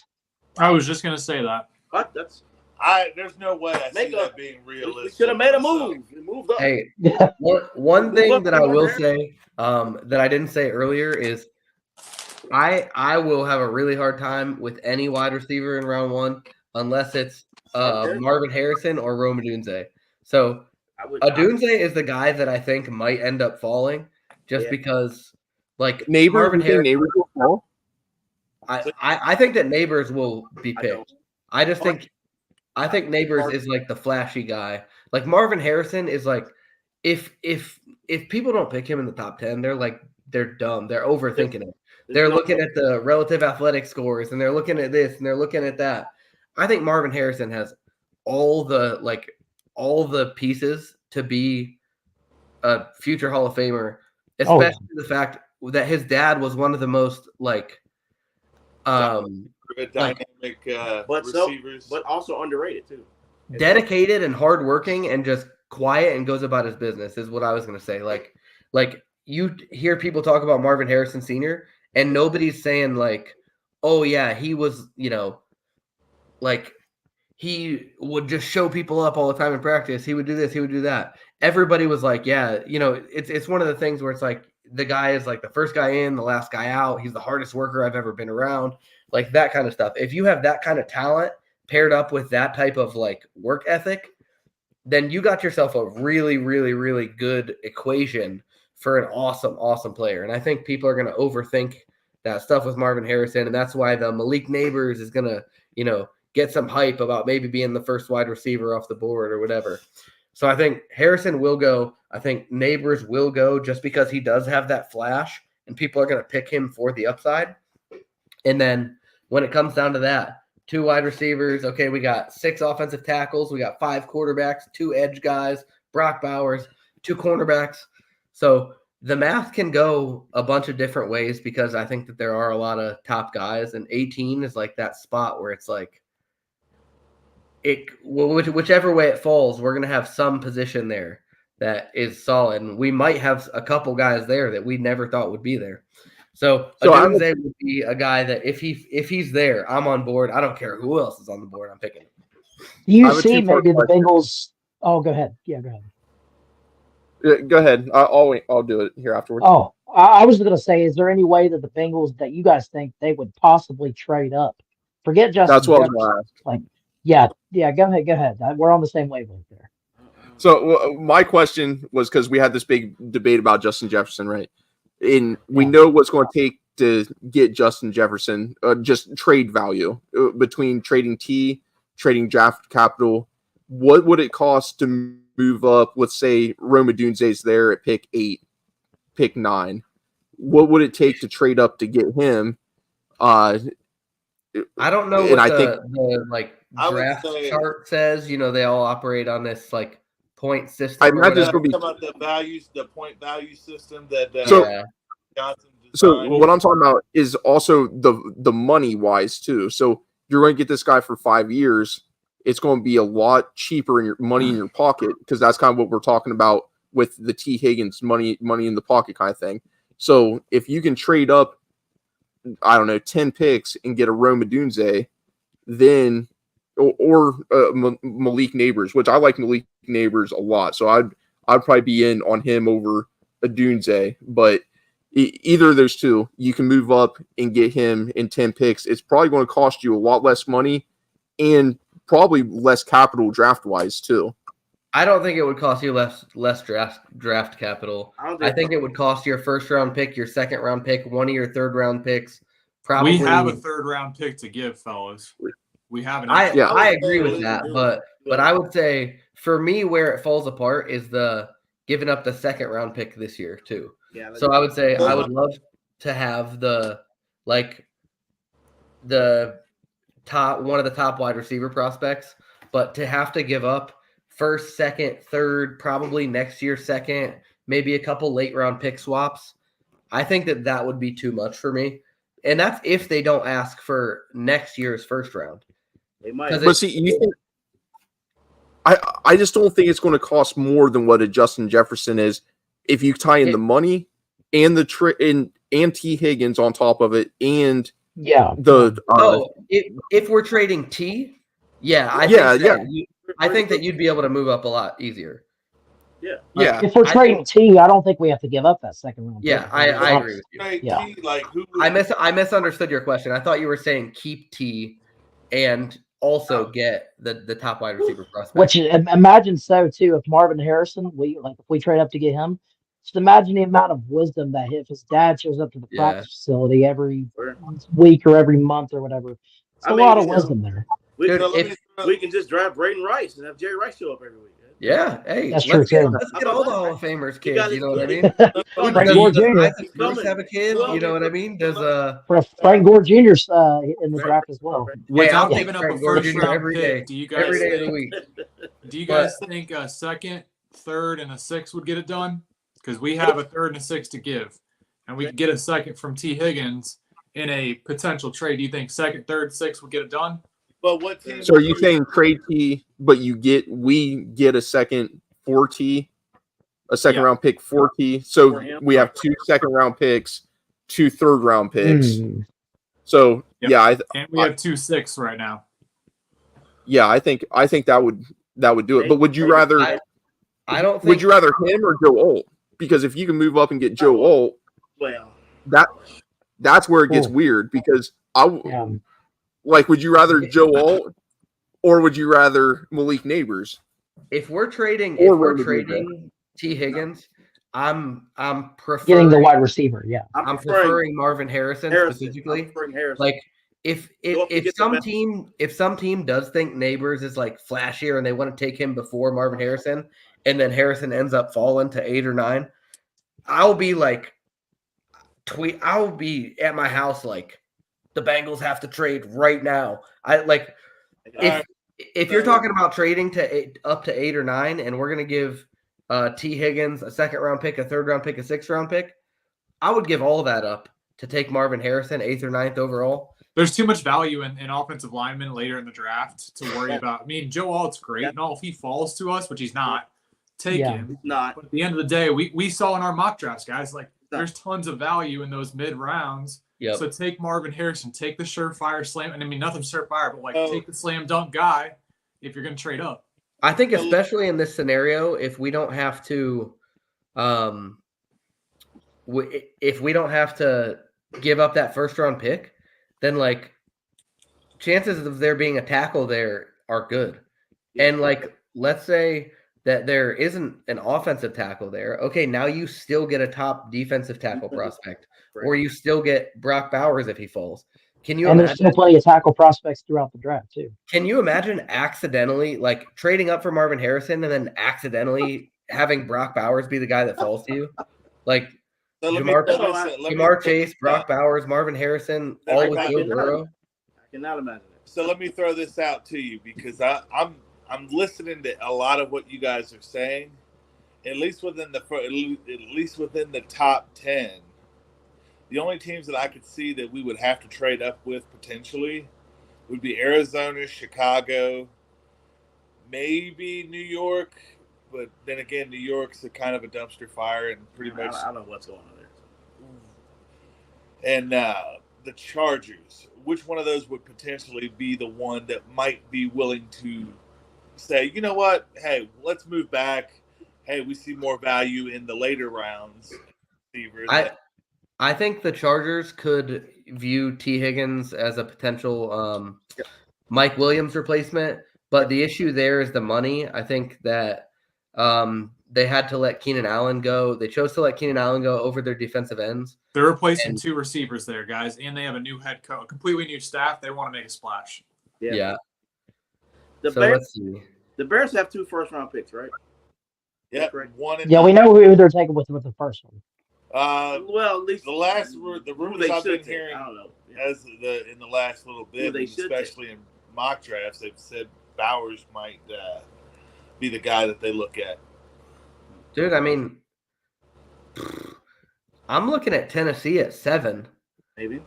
Oh, for Bowers? I mean, not for You're Bowers. saying Brian Callahan moved just to feed the Bengals, right? Let's get.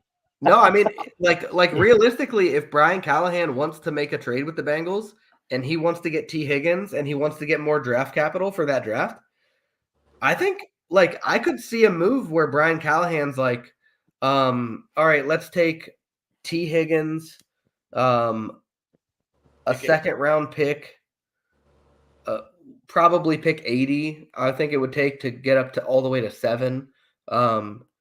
And then maybe like a late round pick and a late round pick swap, or a late round pick and then a mid round pick from next year. Like, I would be on board with trading that to move up to 7, because like you guys are saying, I don't know if the Falcons are going to trade out. The Bears could trade out a 9 if they think that there's enough value left on their board that they could go down to 18. If we could trade T and 18 for the 9th pick and then whatever their second round pick would be. I almost don't want to trade with the Titans, though. I'll tell you what. Let me ask you this: is Darnell Wright a right tackle or a left tackle? Wait a minute. I don't know if I want to trade with them, because that would give them T. Higgins, DeAndre Hopkins, and Calvin Ridley. No, I don't want to do that. I won't do that. I mean, that's I don't want to go against that. But to be fair, though, they also have Mayonnaise Boy throwing the ball to him. So what? Mayonnaise in the coffee. Hey, honestly, if that's the wide receiver core, I think I could probably throw a couple balls to those guys. Me too. I mean, come on, that's gonna be tough. Yeah, I don't make them necessarily a problem. It'll help us, but it'll make them a problem too. I don't think Calvin Ridley is like that dude. I think he's he definitely wouldn't have to be, though. You got T. Higgins and you could Calvin Ridley failed me a lot in fantasy football last year. So yeah, I'm holding that against him too. He was on my fantasy team in the beginning of the year, and then I traded him, and then he started to do good. What is that? Yeah, didn't trade him. K Breezy says, "Roll the Karis up your Tennessee clip up." Wow. Okay. All time. All right, fellas, we've been on for almost 2 hours, man. We're starting to get really long with these, but conversation has been good. We appreciate you guys coming on, man. You guys want to go ahead and plug your stuff? We know you guys got your shows and everything. You got a real good show. I've listened to it multiple times. It's a lot of fun. All right, Tyler, let's let you go first. All right. Well, again, on behalf of us, I know they're getting ready to speak too, but on behalf of us from the Rule of the Jungle podcast, we appreciate you guys having us on. You guys are, more than welcome anytime. I know the schedule's been a little, we've been trying to get scheduling here between us, but thank you guys for bringing us on here and letting us be a part of this. We truly appreciate it.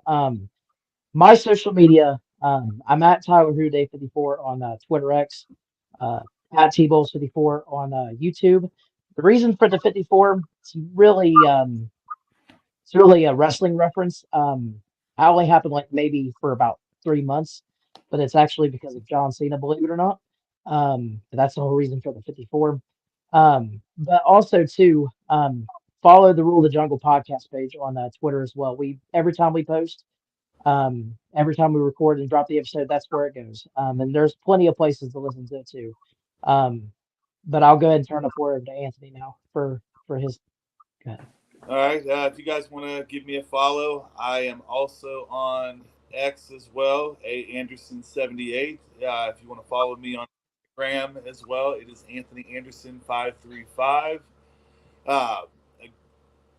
Also, make sure you guys follow the Rule of the Jungle podcast Facebook page. If you pretty much like what you got from us tonight, you can go back and listen to any previous episodes. Also, we do have a Facebook page as well. everything as far as release on our weekly recordings goes straight to those social media, so you'll be notified.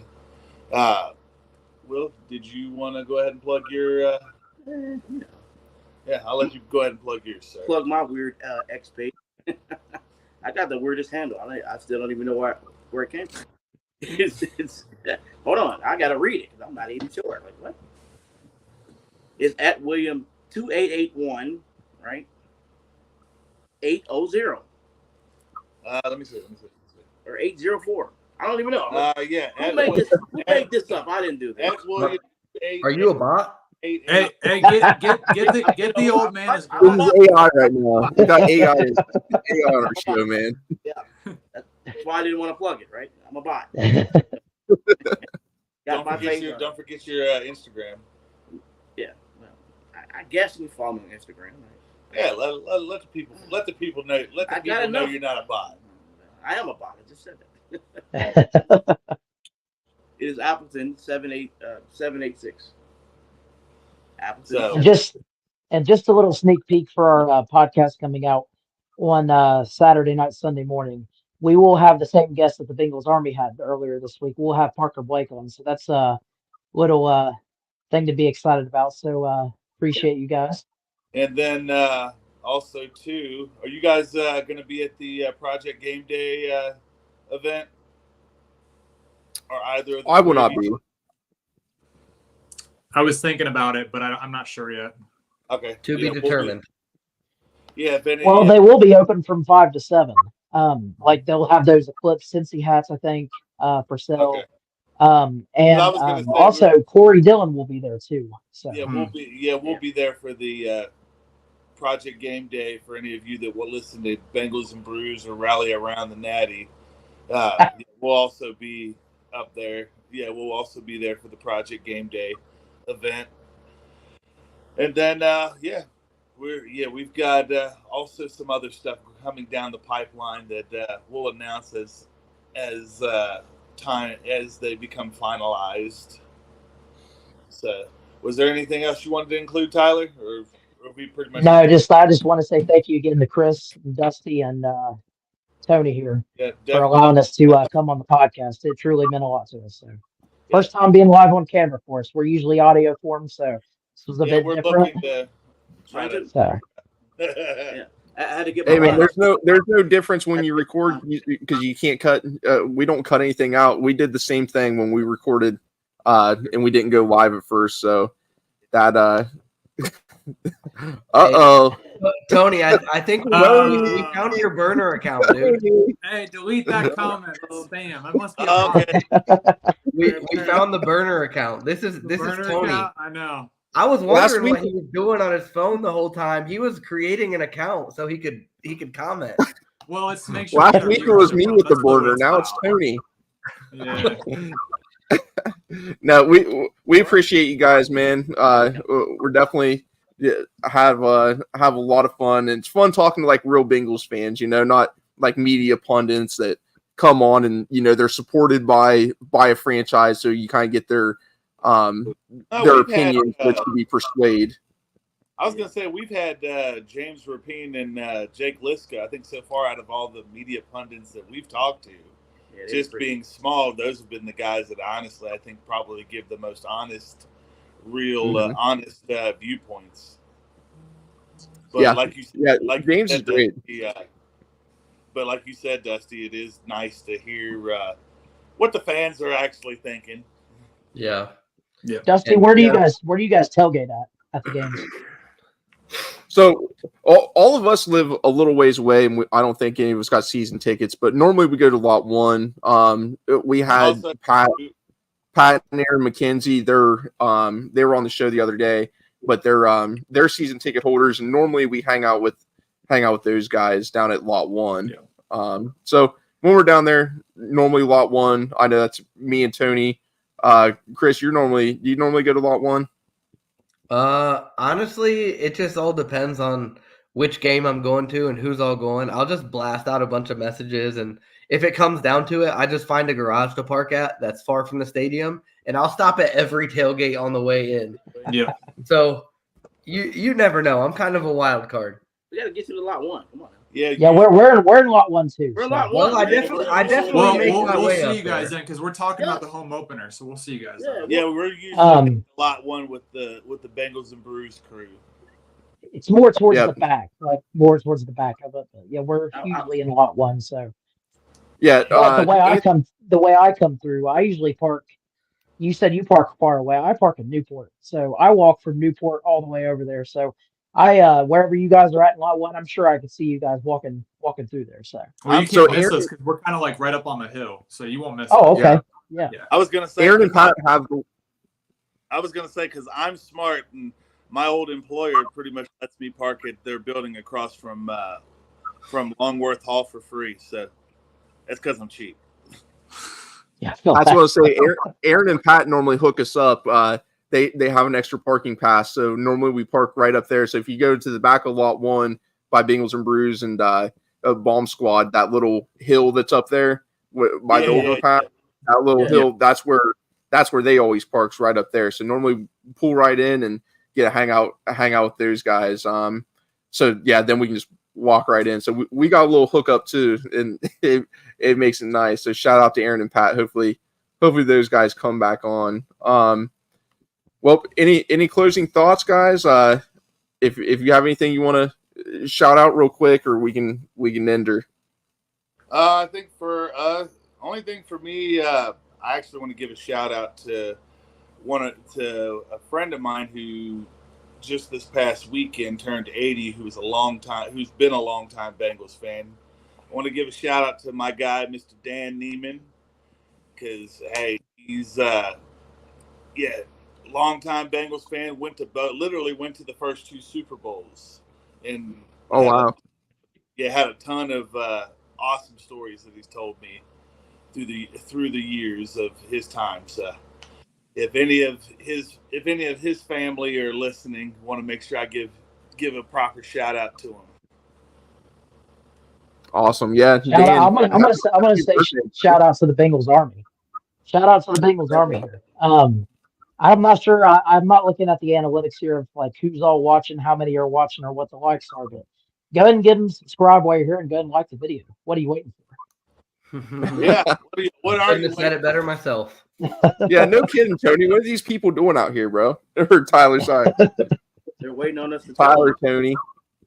Yeah. To be told to like and subscribe every week. I don't know. So be it. Only thing I got to say, man, is hey, thanks for coming on the show. It's we talk about it. Me and Tony and Dusty talk about it. It's just so fun to just BS back and forth.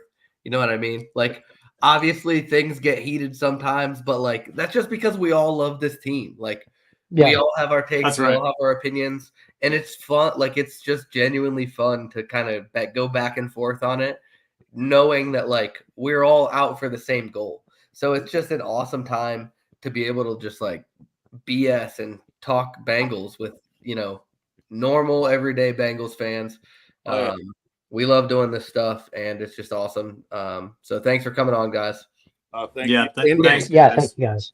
And just to like piggyback off what Chris said, man, it's so cool to kind of like meet all these new people that I'm like, I've seen all these guys on Twitter. I know they exist, but I've never actually like talked to them, right? So it's really cool to kind of meet you guys. And of course, thanks for taking your time. I know it was a long one tonight. I think the tea thing sidetracked us a little bit, but that was all good conversation. Well, it was worth mentioning. I think for us, I know when we started this is just therapeutic for us. Sure. For me, I know especially therapeutic for this guy right here. That when we put this together, we love the Bengals. Yeah, we love the Bengals as much as sometimes we may see a play call that we're like, what the heck just happened or whatever. We still, much as we might turn around and want to cuss and throw something at the TV when something happens, we still love this team regardless. As much as I'm badgered at work all the time, come on. It's all I've ever wanted to do. Like my whole life, like I just wanted to talk about my favorite team through the airwaves, no matter where it was. It's very therapeutic for me too. Just it's something I get to enjoy on my downtime, just talking Bengals football, and especially like tonight. This has been very fun. Yeah, no, definitely. It might get heated, and I might get irritated with the Justin Jefferson talks and the T. Higgins, but the love is never lost, man. Don't ever get it twisted or confused. Chris and Tony are great guys, and we might debate, but we're brothers, man. We'll go back and forth, but I love these guys and Bengals fans, man. It's really fun, and especially when you grow up in an area like I grew up in with a lot of Browns fans, a lot of Steelers fans. And you get to meet these guys. It makes it so much better and so much nicer. So I'm 100% aboard with that, and the therapy with it. You know, we've gone through some ages where we get real irritated, real angry about certain, between the refs, between play calls, the coaches, between maybe ownership seeming a little cheap at times and whatnot. It's still. It's fun to have people come together and have that camaraderie, and you gotta love it. And that's part of the Bengals Army, baby. Right. In terms of arguments that me and Dusty have had, that probably doesn't even crack the top 20. So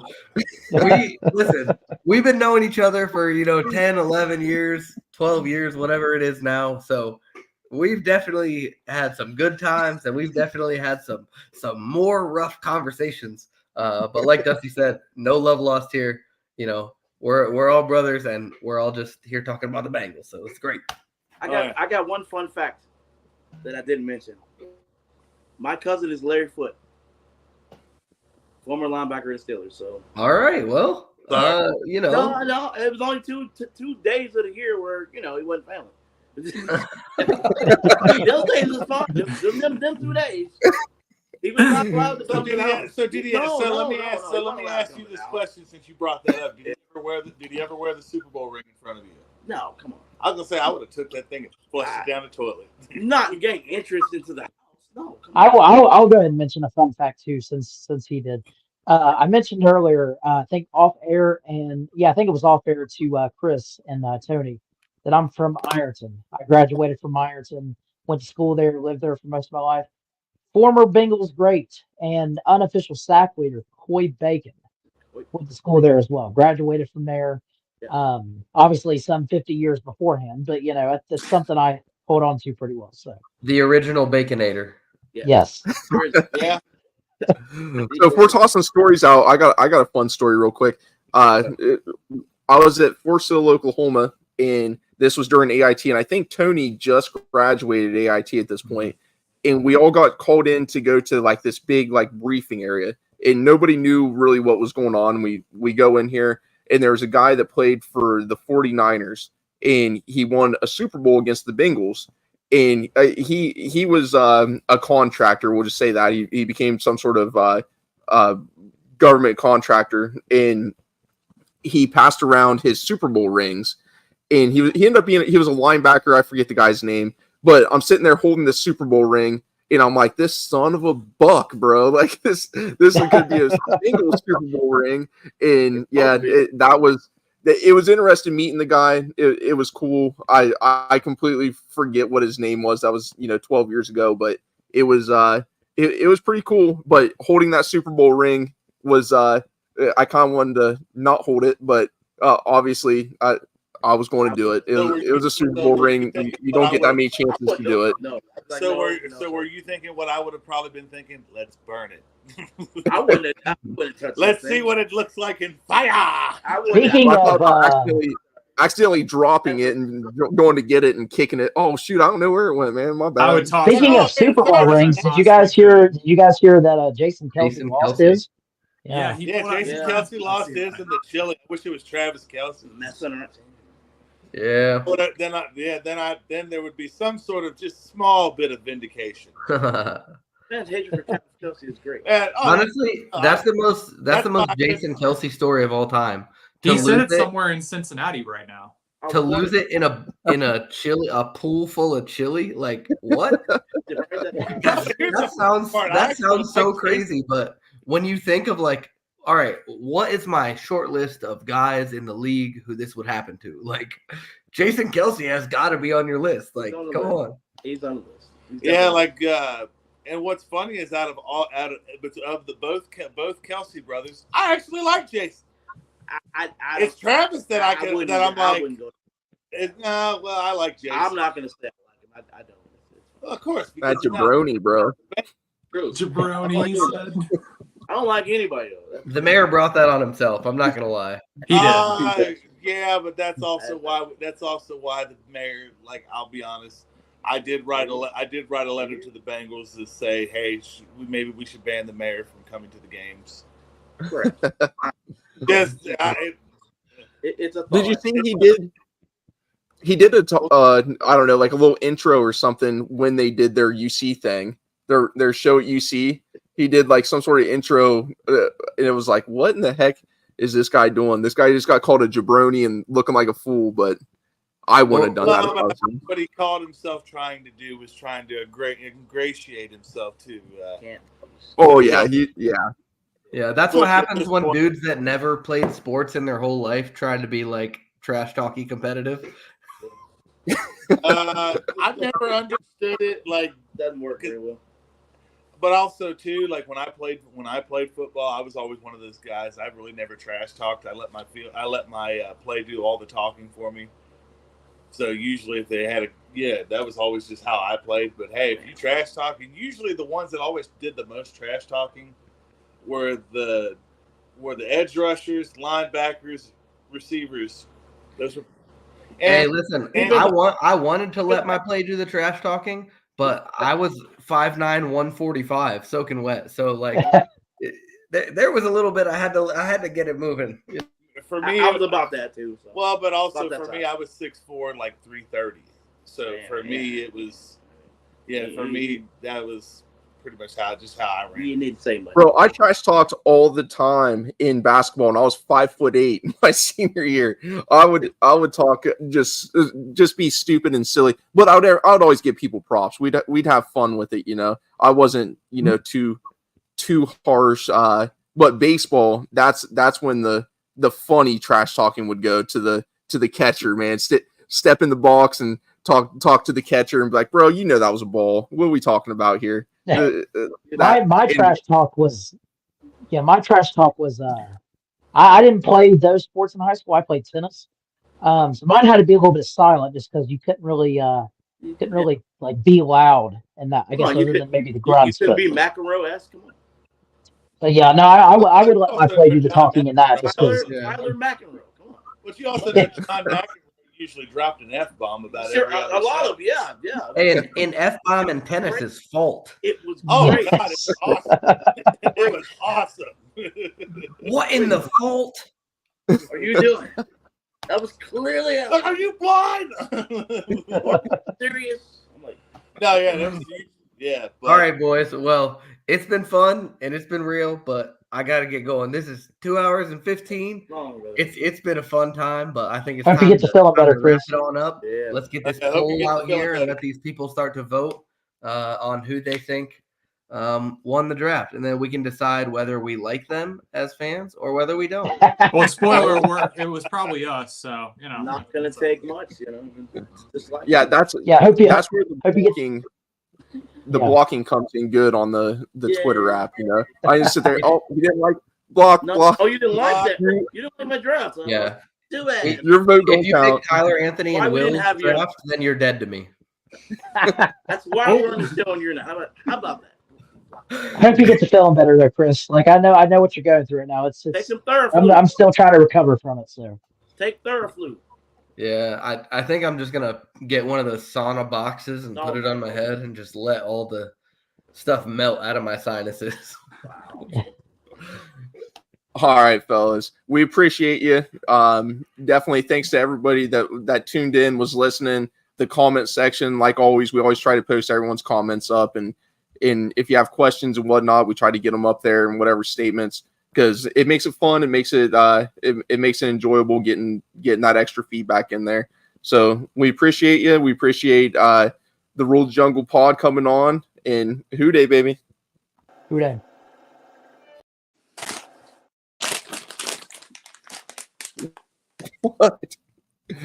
What just happened?